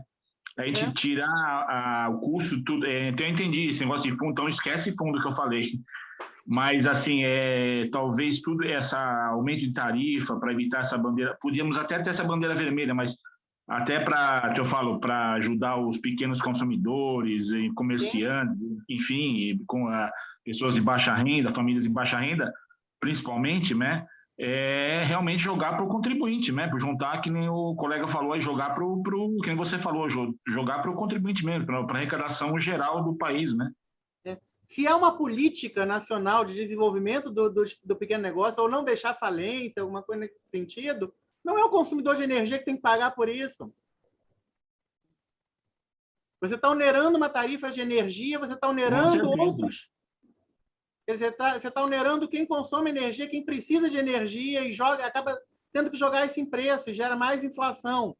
Quando você pega e coloca isso em termos de... joga isso para o contribuinte, você diminui essa pressão toda e diminui o impacto, inclusive inflacionário, que gera toda na cadeia, todo esse aumento do consumo de energia.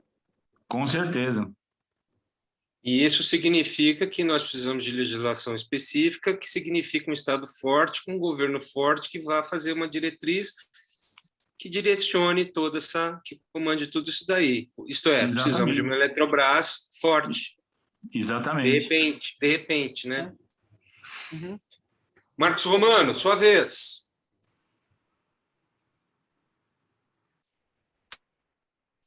Marcos. Oi, Romano. Oi. Você levantou a mão lá. Eu vou confirmar com o Carlos, mas eu tenho a impressão que ele respondeu parte já das minhas perguntas. Ele falou Carlos, tudo bem, Carlos? Bom. Você falou a EPE, a empresa que você trabalha, e o CNPE, né? O conselho, né? Sim. São essas duas entidades que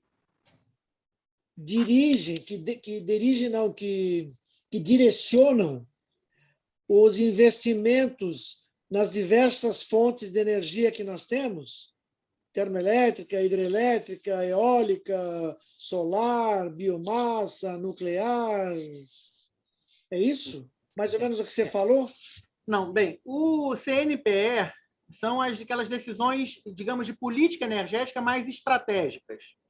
Tá. Que afetam no final que tem uma porque, quer dizer, não adianta tomar uma medida no setor de energia quando ela afeta o setor de saúde, afeta o setor ambiental. Então é um fórum de discussão de ministros para você chegar a consensos. Então, por exemplo, a construção de uma usina hidrelétrica que vai lá no Pará, que vai afetar questões ambientais e que vai causar determinados impactos, até mesmo em termos de transporte, em rodovias, que vai gerar fluxos, problemas de cidades, questões assim. Esse é assunto que vai para o CNPE, porque ele não cabe ao Ministério fazer política que afete outros, que tenha rebatimento na atuação de outros ministérios.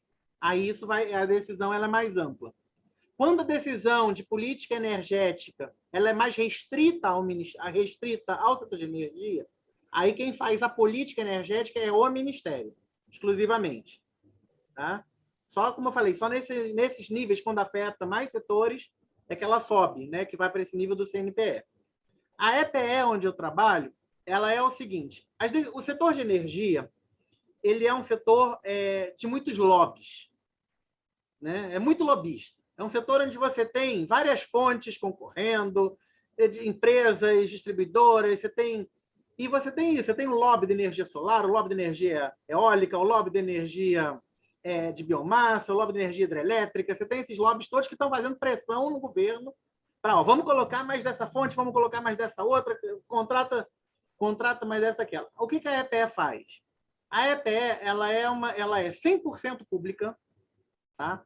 Ela não tem nada privado e ela é uma empresa técnica. Tem noção que o corpo técnico da empresa, por exemplo, 90% do corpo técnico tem nível de mestrado, por exemplo. Só tem ideia, assim, e é um pessoal doutorado, pós-doc, é um lugar de professores. Então, é uma empresa muito técnica. E todo mundo preza lá muito por decisões técnicas.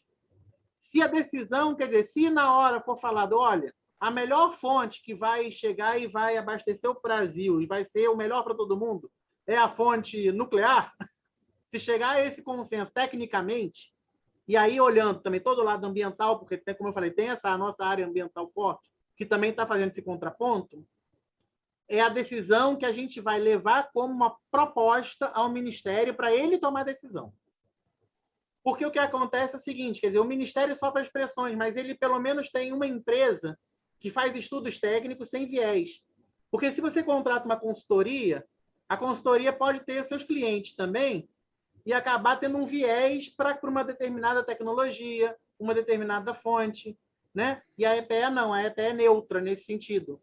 A EPE não tem a EPE, a própria gestão dela não pressupõe gerências políticas, é técnica, meramente técnica. Então, ela não toma, a gente não tem papel de política, a gente não toma decisões, mas a gente subsidia o Ministério tecnicamente para que ele possa tomar decisões mais acertadas e neutras, sem cair na discussão de lobbies.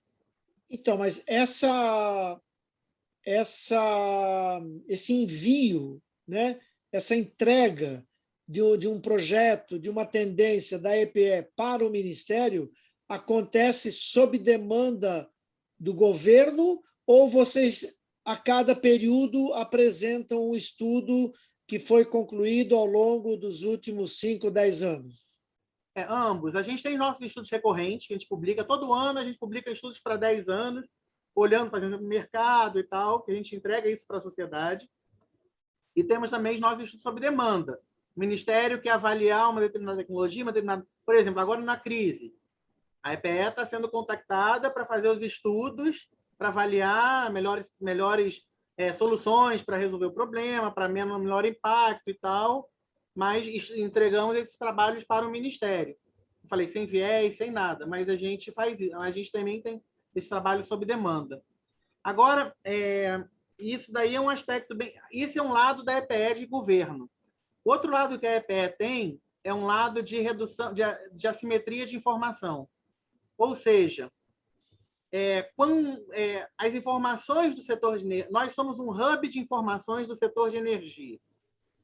Então, todas as informações que vêm das empresas distribuidoras, geradoras de energia e tal, elas chegam na EPE, a gente trabalha essas informações e torna público isso para a sociedade.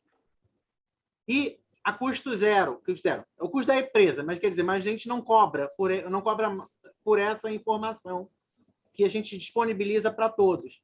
O que faz com que a gente auxilie a tomada de decisão de investimento, atração de investimento para o Brasil, porque quanto mais informação disponível você tem, menor o risco de um investidor estrangeiro, um investidor nacional investir no Brasil. Por isso que os leilões até de geração de energia, que a gente tem esses leilões que a gente faz de compra e tal, geralmente a gente tem assim, o último leilão mesmo eram mais de 1.000 projetos concorrendo e contratamos 15, para justamente cair preço, quer dizer, porque a gente tenta promover o máximo de competição no mercado e muito disso vem pela informação que a gente também disponibiliza. Eu falo de forma gratuita, porque, como eu falei, não tem ônus, mas a gente tem um custo público, né, que sai do contribuinte. Mas, existir, de qualquer forma... Para existir, né? Para existir, isso. Mas toda a informação, então, a gente trabalha muito nessa redução da assimetria para você dar maiores condições de investimento privado no setor, né? Porque a gente acaba ajudando a diminuir o risco desse investimento por informação. Informação, previsibilidade, essas questões também. Esse é um outro lado que a gente tem. Maravilha. O Luiz Felício, bem-vindo. Faça a sua pergunta, questionamento.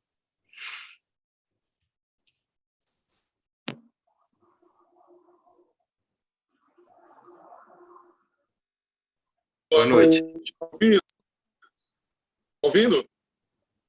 Agora sim, olá, vai lá. Boa noite. Tá certo. Muito boa noite a todos. É a primeira vez que eu estou participando aqui do online, mas eu participei várias vezes da caminhada presencial que saía ali do Teatro Municipal, aqui de São Paulo, né? Bom, muito prazer ouvir você aí falando, Carlos. Parabéns por tudo que você falou. E a minha questão, a minha pergunta é a seguinte, Carlos: se você tem visto, assim, da parte do governo federal, e quando eu digo governo federal é da administração direta ou do parlamento, né, do Congresso, na verdade, do Senado e da Câmara dos Deputados, alguma iniciativa, alguma providência em relação a toda essa crise hídrica que a gente estamos inseridos nela e parece com tendência de agravamento, né?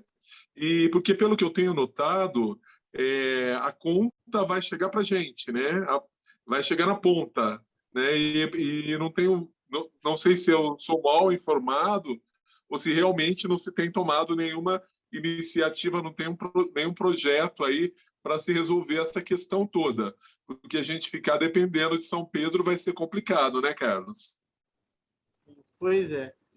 Por parte do parlamento, eu não tenho visto muitas ações, francamente. Quer dizer, embora a gente tenha a Câmara, né, de Energia, o Ministério e os outros agentes, quer dizer, o ONS, EPE, TCE já foram chamados para falar justamente, né, nas sessões lá da Câmara. Eu não tenho visto, quer dizer, o foco hoje é Covid, a CPI da Covid, são outras questões que não essa discussão de energia. Agora, por sua vez, o governo federal tem trabalhado aí assiduamente em medidas para diminuir o impacto que a crise energética vai gerar na tarifa.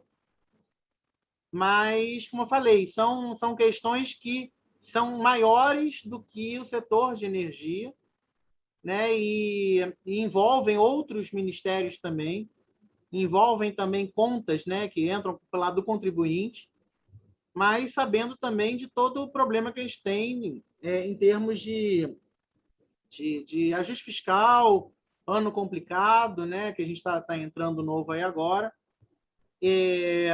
Mas é o caminho, porque também é o que acaba acontecendo. Hoje a gente está tendo aí, a gente não está cumprindo as metas fiscais também, em função do aumento do custo do combustível, aumento do custo da energia, que estão rebatendo no custo de tudo, né, que a gente consome, e aumentando, quer dizer, a carga fiscal altíssima, e aumenta mais ainda a carga fiscal, porque o aumento do custo da energia. Tanto que uma das coisas que eu brinco é a energia elétrica, petróleo, gás, quer dizer, combustível também, é a melhor fonte de arrecadação fiscal, né? Porque quem recolhe a própria distribuidora de energia, que recolhe imposto, né? Então, não tem, a evasão fiscal é mínima. Então, é aquele dinheiro que ninguém quer mexer em termos fiscais. Só que o problema é que ela está gerando também, quer dizer, o aumento do custo da energia, e aí por um aumento em bandeiras tarifárias, um aumento em custo, de fato, da geração, está levando mais ainda a arrecadação fiscal do governo nesse sentido. E essa arrecadação fiscal é que poderia ser revertida em benefício do setor. Por exemplo, no caso, com algumas medidas. Mas isso tudo está sendo discutido, isso é tudo discutido e negociado com o governo também, até porque, quer dizer, isso também paga outras contas, né, que também o governo quer pagar. Isso tudo entra num caixa único do Tesouro e é redistribuído. Obrigado, Carlos. Maravilhosa. Bela pergunta, Luiz. O Edson, quem é o próximo a fazer pergunta? Acho que é você, né? Eu queria fazer uma pergunta Mas é uma pergunta meio bairrista aqui, né? Os paulistanos aqui. Vamos pegar leve que eu vou pegar pesado depois. Vai lá. Cara, você tem um. Primeiro, assim, eu puxei o saco do Carlos Beltrão, eu vou puxar o seu. O professor é você, meu. Fica me chamando de professor, cara? Pelo amor de Deus. Ó, deixa eu falar uma coisa para você. Você sabe bem aí da questão da usina Reborn, da usina termoelétrica Piratininga. E aí, nós, orgulhosamente lá na empresa, né, a gente que trabalha na EMAI, que é a dívida da antiga Elite, Eletropaulo, e a gente fala que, por exemplo, quando teve aqueles colapsos do sistema, você foi o cara diplomata, você não falou muito não pisou, não assim, destacou muito aqueles apagões que nós tivemos, né? Que eu me lembre, teve em 84 uma vez, né? Faz tempo, né? Eu estava na Paulista, inclusive. É uma coisa assim, incrível, né? Um apagão na Paulista. E outro que me marcou bastante foi aquele lá de 99, quando você colocou bem que praticamente o Ministério do Meio Ambiente comandava a política energética, né? Vamos privatizar tudo. E aí acabou acontecendo o que aconteceu, né? Teve aquela estiagem. E aí o pessoal aqui da EMAI hoje, né, da antiga Light Eletropaulo, orgulhosamente fala que quando você tem um apagão, desliga tudo, né? Para você retomar, me corrija, cara, você que tem um conhecimento de causa muito maior que o meu, primeiro, se acontece na hora de pico, 8 horas da noite, né? E não é à toa que no meio da madrugada que começa a retomar tudo, porque para religar tudo e não cair de novo é muito difícil. Aí o pessoal já está dormindo, já cansou de esperar de vir a luz, e aí eles vão ligando aos poucos. E falam que a usina termoelétrica Piratininga e a usina Reborn, me corrija também de novo se estiver errado, elas têm uma capacidade de partir do zero, elas vão dando sustentação a esse religamento. Você, com o conhecimento que você tem, né, de causa, gostaria que você falasse se de fato é isso mesmo, ou se a gente está exagerando, né? Porque a gente gosta de ficar se entusiasma e começa a inventar muito na fantasia de destacar a importância dessa usina Reborn lá em Cubatão, né? Se é isso mesmo, né? E aí o pessoal, tem muita gente que não conhece a usina Reborn, depois a gente vai marcar aí para a gente falar de novo do sistema hidroenergético aqui da região metropolitana, para o pessoal entender isso. É isso mesmo? Inclusive tem um linhão que vem aqui para Paulista, que liga essas partes principais, tal, que a região tem hospitais. Se vocês, que você trabalhou com isso, quais elementos que você tem para dizer se isso é verdade ou não? Como é que funciona? Porque dizem, por exemplo, que as grandes usinas elas não conseguem partir do zero, elas dependem de energia auxiliar vinda de fora. Se é isso mesmo? O que você tem a dizer, Carlos, a respeito? Você com a sua enorme experiência e capacidade. Bom, vamos lá. Eu não sou a pessoa mais apropriada para te responder isso, até porque o que eu trabalho é numa empresa de planejamento.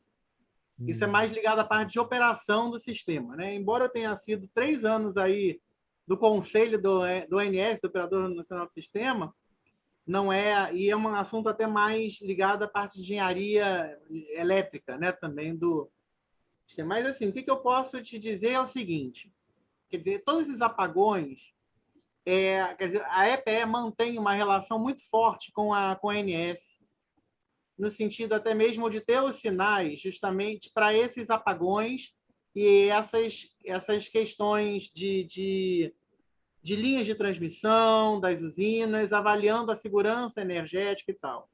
A maior área que nós temos na empresa é a área de transmissão de energia. Maior número de colaboradores. E que estão estudando o tempo inteiro o sistema e vendo justamente como é que estão acontecendo os reforços, as manutenções, a segurança dessas linhas, para que quando caia, você imediatamente tenha já uma reposição por outro canal, essas coisas. e dando os sinais corretos de investimento em transmissão. Porque também a EPE que faz, que monta as carteiras de projeto para serem listados em transmissão de energia. Então, a gente avalia justamente isso, quer dizer, como é que está, a sobrecarga que está acontecendo, a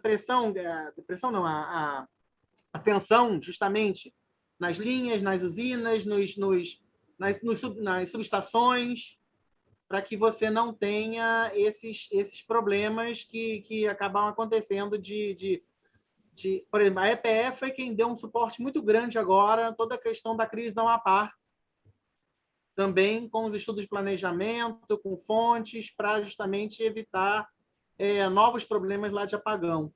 Até esse ponto, até tem alguns pontos até interessantes aí também para comentar. Mas fez um trabalho bem forte nesse sentido. Então, assim, nosso trabalho ele é muito mais no sentido menos no dia a dia da operação do sistema, mais de olhar os possíveis gargalos, se antever e promover o quê? E dar os sinais para o Ministério de que, olha, precisamos fazer leilões de linhas de transmissão, de subestações, para que você tenha mais segurança nesse sistema e que não tenha um problema de queda, esse tipo de coisa. Quer dizer, os problemas, inclusive, no Brasil, eles são muito menores do que o que acaba acontecendo nos Estados Unidos.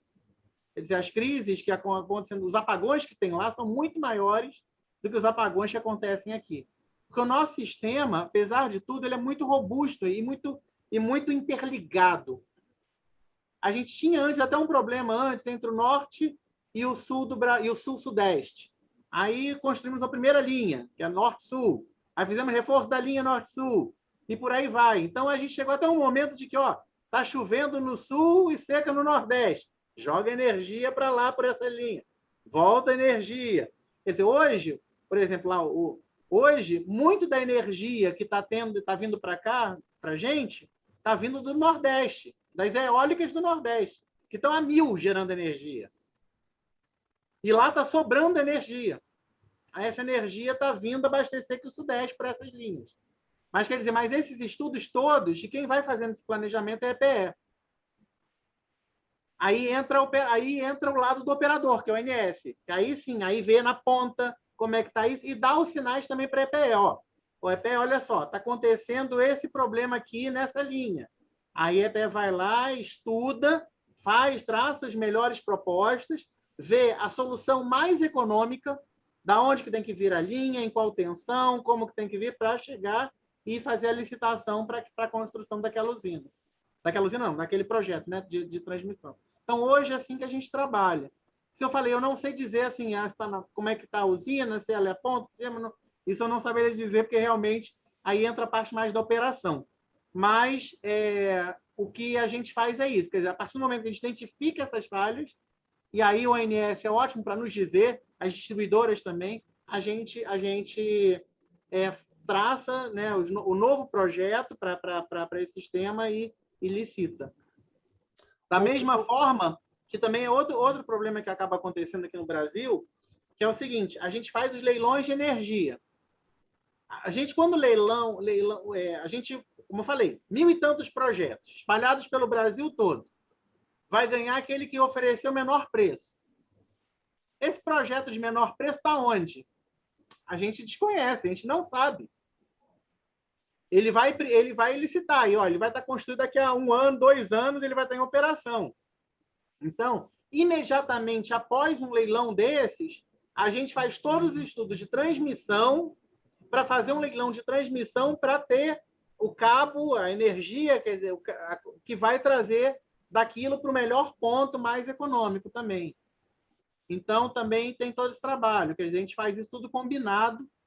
E o problema é esse, que às vezes, quer dizer, faz o leilão de transmissão e aí a pessoa que venceu a licitação, como já aconteceu também, acaba que no final ela atrasa o projeto.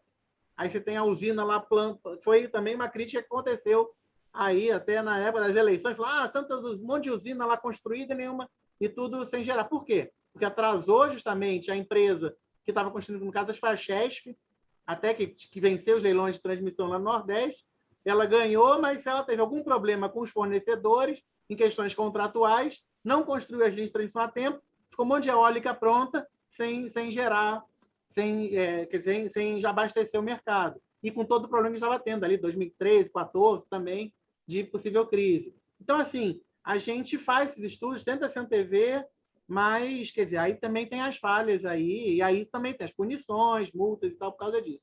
Mas a gente trabalha dessa forma. Importante perguntar, hoje o Brasil está estocando vento? Olha, eu vou lhe contar uma coisa. Seja resumido, por favor, porque minha pergunta vai ser chute na canela. Olha, eu vou lhe falar uma coisa. Você ainda vai fazer outra, André? Não, esse foi só tirar gosto. Olha, eu vou lhe contar uma coisa. Quando eu trabalhei lá na época do governo, na época do governo Dilma, governo Lula e tal, no governo Dilma principalmente, né? A gente estava justamente nesse auge da construção das usinas eólicas e tal, e nos leilões de eólica, e a gente falava muito de estocar água, né? Porque os reservatórios é o nosso estoque de água, a nossa bateria, né? Quando está enchendo o reservatório no verão, e ele solta E a gente falava naquele momento que a gente não tinha tecnologia para estocar vento. Então, eólica você tem que despachar a eólica, o que passou de vento, você bota para gerar energia, porque você não consegue estocar vento. Não existe tecnologia para estocar vento. Mas isso é brincadeiras que a gente usa. Quer dizer, então, a eólica tem um tipo de geração, né, que é o tipo de geração eólica é aquilo, passou vento. Agora, a hidrelétrica não, você consegue estocar água e gerar no momento que você precisa, né? Você tem um reservatório. E o que a Dilma falou naquele momento foi isso, a gente não tinha, quer dizer, a gente tem hidrelétrica, mas a gente não tem tecnologia para estocar vento. E aí caiu na palhaçada, mas isso é uma coisa que a gente sempre falava no setor. Mas caiu muito nisso. Mas por que isso? Realmente, não tem, né? Você não consegue. Então são usinas que a gente chama que o que passou de vento ali, ela é gerado, o que passou energia, gera. Ela não é uma das usinas que entra nessa fila de despacho, de ordem. Já sai para a rede, já vai para a rede direto. Né? Outras usinas que você consegue ter o combustível, né? O combustível ou água, né? Que é um combustível ali, você pega e estoca e joga justamente num período, e gera naquele período onde você tem maior demanda, né? Mas você deixa eólica, solar, são fontes que você está gerando aí o tempo todo. Os custos das baterias, inclusive, estão diminuindo, que vai possibilitar, quer dizer, você armazenar energia do solar e tal por mais tempo, porque hoje a bateria só é viável ainda para nível residencial, mesmo assim ainda muito caro. Mas grandes aí estão falando que até em termos de baterias de sal e tal, que já tem muita prática também na Espanha, nesse sentido. Aí você começa a estocar energia a partir dessas fontes, mas em baterias, né? Sim, tem até a questão dos geradores híbridos turcos, que eles são diesel e magnético, né? Alguma coisa no sentido, então tem muita coisa. O que eu ia te perguntar é o seguinte, vou dar uma volta para chegar numa pergunta que é chinelada. A gente está vendo hoje, depois dos movimentos Reagan e Thatcher, os países da Europa e boa parte dos países, são quase 70, 80 estatais só na Inglaterra que estão voltando a ser estatais depois da privatização porque deu errado. A gente entrando na doutrina do choque que a Naomi Klein coloca muito bem. A gente viu aí que o Scamis colocou 98, 99, a questão das quebras de energia e tudo mais. A gente chega a ver todo esse movimento das privatizadas colocando os espelhinhos das telefônicas. A gente vê hoje, eu diria, espelhinhos de energia que produzem, os próprios colocam na rede. A população, em alguns estados, tem essa cláusula dentro da concessão de energia, coibindo o indivíduo que tenha energia suficiente dentro de casa colocar, ligar na rede. Isso é uma realidade também. Então, a gente vê toda uma doutrina de choque aí. Deu apagão, precisamos de empresas que não sejam hidrelétricas, vamos criar novas. Essa é uma visão. Privatizar esse elo, assim como a questão do álcool e a questão da Petrobras, com toda aquele potencial de distribuição de gás e combustível, etc. e tal, que essa somatória de matrizes energéticas seriam uma questão de segurança nacional, você vê ainda hoje positivo essa questão dessas empresas terceirizadas que, não sendo estatais, produzindo e carregando tudo isso, onerando o povo e não como o imposto, né? Sugando o imposto. Como é que você vê isso, resumidamente? Bem, como eu tinha até falado, né? Eu vejo essas empresas assim, elas têm melhores condições que a gente chama de funding, né? De financiamento, de fôlego, né? Também para construir, e melhores condições de negociação. Elas diminuem muito o risco de construção de qualquer projeto, sejam eles construção de hidrelétricas, sejam eles, inclusive, linhas de transmissão, porque elas têm muitos recursos. Quer dizer, o investidor privado não entra nesse tipo de investimento. Não entra. E esse é um risco que a gente acabou tendo, que foi que culminou em 2001 no apagão. A gente impossibilitou uma Eletrobras de colocar recursos no setor de energia. A gente impossibilitou uma Petrobras de botar recursos, possivelmente, em refinarias. Quer dizer, isso aí acabou levando também muitos problemas que a gente tem hoje, porque a gente também não deu os estímulos certos ao setor privado. Da mesma forma, que também naquela época a gente, por sua vez, também não tinha as agências como a gente tem hoje, a ANEEL, a ANP, que também evitam, né? Quer dizer, que o setor privado também faz qualquer coisa, tem punições, tem multas, tem questões de performance que são medidas. Quer dizer, isso também as agências melhoraram muito. Mas elas acabam também sendo, para o setor, às vezes até para os investidores, um gargalo, por causa das exigências. E aí, quer dizer, é a mesma exigência que a gente vê as críticas também ao IBAMA, né? As críticas também ao setor ambiental, porque, poxa, é uma lista de questões que isso aí inviabiliza investimento, essas coisas. Então, assim, tem... Desculpa te cortar, porque para o viés do público, a conta quem paga é só o povão. Ninguém pensa no custo do investimento, no custo, no desdobramento de pensamento da legislação que vai controlar tudo isso e vai fazer com que, tá bom, cada um vai ter sua parcela de custo e os ganhos vão ser desmembrados assim assado. Ninguém vê isso. Então, todo mundo só vê a questão do custo. O povão está pagando isso. Exato. E, na verdade, quer dizer, o que é o orçamento? O que é o orçamento dessas empresas? É orçamento fiscal.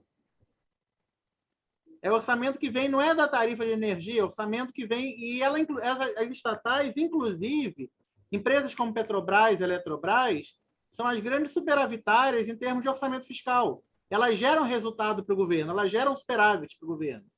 Na verdade, elas diminuem o déficit. É o superávit do setor público. Então, quer dizer, elas têm essas vantagens também.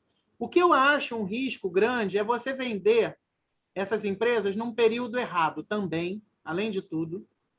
Eu acho que assim, a gente teve uma sangria grande aí na Petrobras, na própria Eletrobras.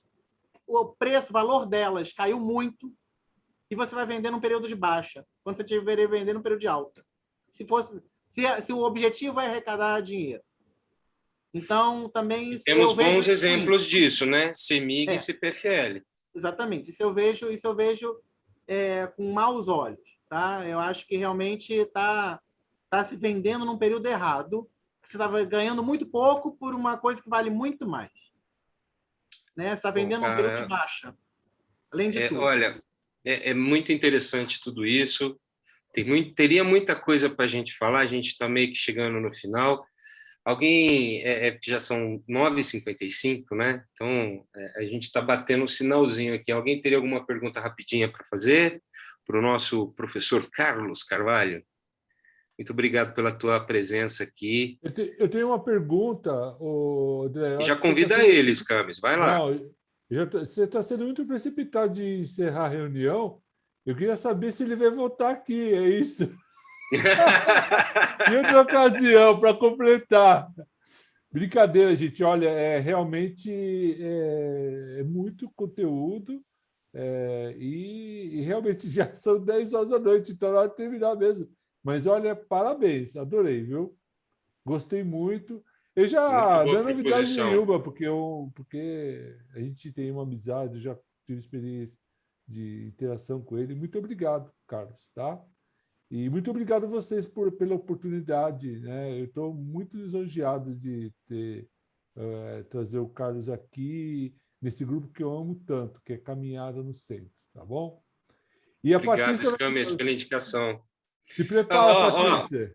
Teria uns textos logo aqui. Você vai estar aqui. Em Scammers, a gente teria uns textos aqui para do chat, os comentários, e a Violeta colocou sobre o PACnet Zero e da COP26 e o link para a gente, tá? Tem muita gente fazendo colocações importantes, como o Coloto e a Márcia Amarante, fizeram colocações bem pontuais em relação a todo esse universo e a questão ambiental, que nunca é colocado em voga a questão ambiental. Foi visto, acho que a primeira vez depois de Belo Monte, me corrige, né, Carlos? Ou na época da Itaipu teve esse questionamento também? Acho que não, né? Não. Tá, então eu coloquei também as matérias lá, pessoal. Quem quiser, copie os links para já aí nos comentários. A Violeta está aqui. Só queria aproveitar tão inspirador momento e aproveitar e agradecer a Carlos por essa excelente palestra aqui, essa conversa aqui, essa caminhada virtual muito importante, rever Scammers e todos vocês. E já que está todo mundo inspirado, aproveitar, então coloquei mesmo ali, como o André falou, a gente está terminando à meia-noite, às 23h59 hoje, mas como todos estão inspirados, dá uma olhada no PAC, no nosso PACnet Zero 2050, que será uma importante contribuição do Estado de São Paulo como ente subnacional em Glasgow, agora em novembro. Então, todo mundo está bem aí, está bem inspirado para a gente diminuir, tentar entender aí quais são as nossas opções para diminuir o efeito dos gases de efeito estufa. E então, diante de todo esse conteúdo que Carlos trouxe, quem ainda tiver inspirado, vai até esse link e façam contribuições, por favor, para a gente poder tornar os conteúdos do plano o mais possível ampliados e com participação de todos. Então, agradeço muito essa oportunidade de ver vocês todos aí. Obrigado, Violeta. Obrigado por tanta contribuição. Eu vou pedir para a gente cortar aqui agora e já chamar o Carlos Moura para nos agraciar com mais uma poesia. Carlos Moura, está por aí?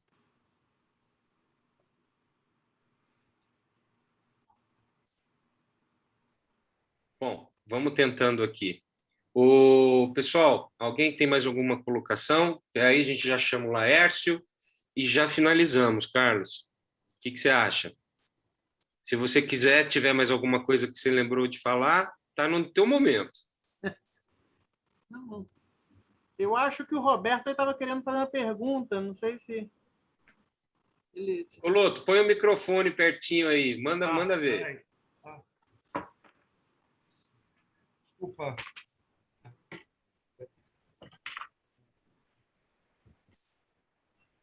Oi. Manda ver. Tá. Então, opa. Estamos escutando. Só acentuar um debate que teve na... Alô? Está me ouvindo? Sim, sim. Tá. Pode deixar distante da boca. Pode deixar distante da boca. Tá legal. Que isso? Valeu. O professor Carlos Carvalho, obrigado aí pela palestra.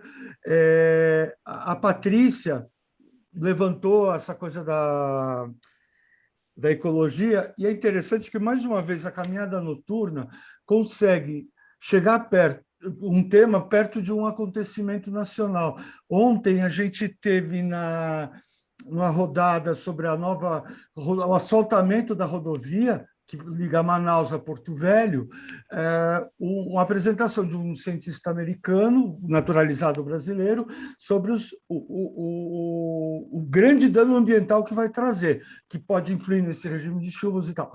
E aí você tem um líder conservador ali, um cara pró-governo, que ele levanta a mão e fala: não, eu sou contra o que esse cara está falando, a gente tem que fazer o que a gente quer com a nossa terra. Se a gente quiser queimar toda a floresta, a gente pode. Quer dizer, é uma coisa assim, isso foi dito, sabe, no noticiário, em rede nacional também. A gente está vivendo um tempo muito louco, era só isso.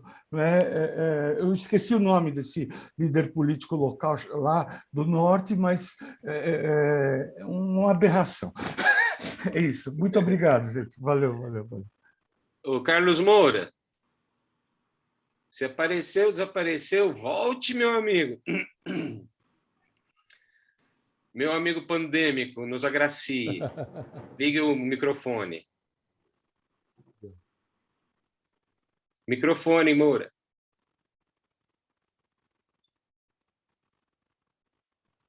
Olá, olá. Pandêmico 7.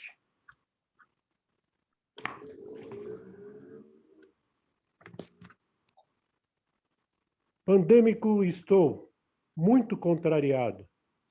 Protesto contra o tão vil isolamento.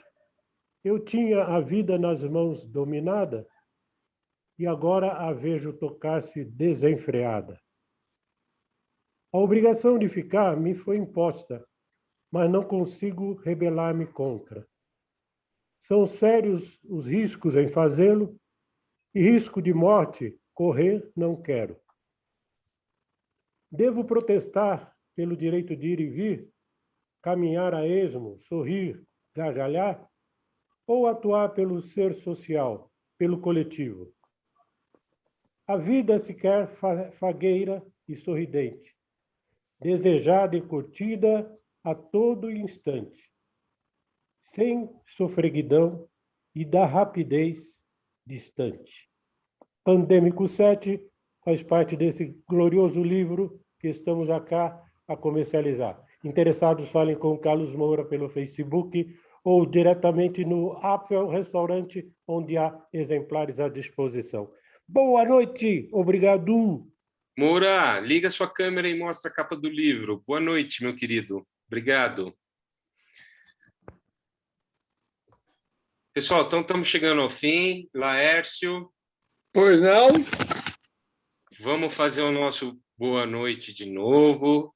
Vamos lá. As suas recomendações e os teus agradecimentos aí. Sua participação, mais do que de sempre, boa, maravilhosa. Agradecer em primeiro lugar, né, o palestrante por essa aula, um assunto tão importante, tão atual, né, e tão, por uma forma tão técnica e, ao mesmo tempo, tão fácil da gente entender, né? Muito obrigado ao Carlos por essa palestra, foi super legal.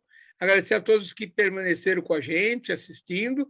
Agradecer ao pessoal da técnica, né, que possibilitou que a gente pudesse assistir, participar de tudo isso, e que vão poder assistir posteriormente, aqueles que não assistiram, porque vai estar gravado e vai estar disponível no YouTube, né? Então, lembrando que as caminhadas ficam disponíveis no YouTube, pedindo para que o pessoal assista, compartilhe e divulgue as caminhadas que já aconteceram e as que irão acontecer. Então, muito obrigado a todos, um ótimo final de semana e até a próxima semana, se Deus quiser. Obrigado, Lércio. Obrigado, vamos pedir, gente. né? E vamos pedir. Tem muito conteúdo importante lá no canal da Caminhada Noturna, no YouTube. Se inscrevam, cliquem no sininho, vocês vão adorar, tá maravilhoso aquilo lá. Várias contribuições e mais uma magistral agora do Carlos Carvalho. Obrigado. Obrigado. Agradeço a oportunidade. Valeu, gente. Boa noite. Obrigado. Valeu. Boa noite, Bom fim de Carlos semana. Carvalho. Obrigado. Um tele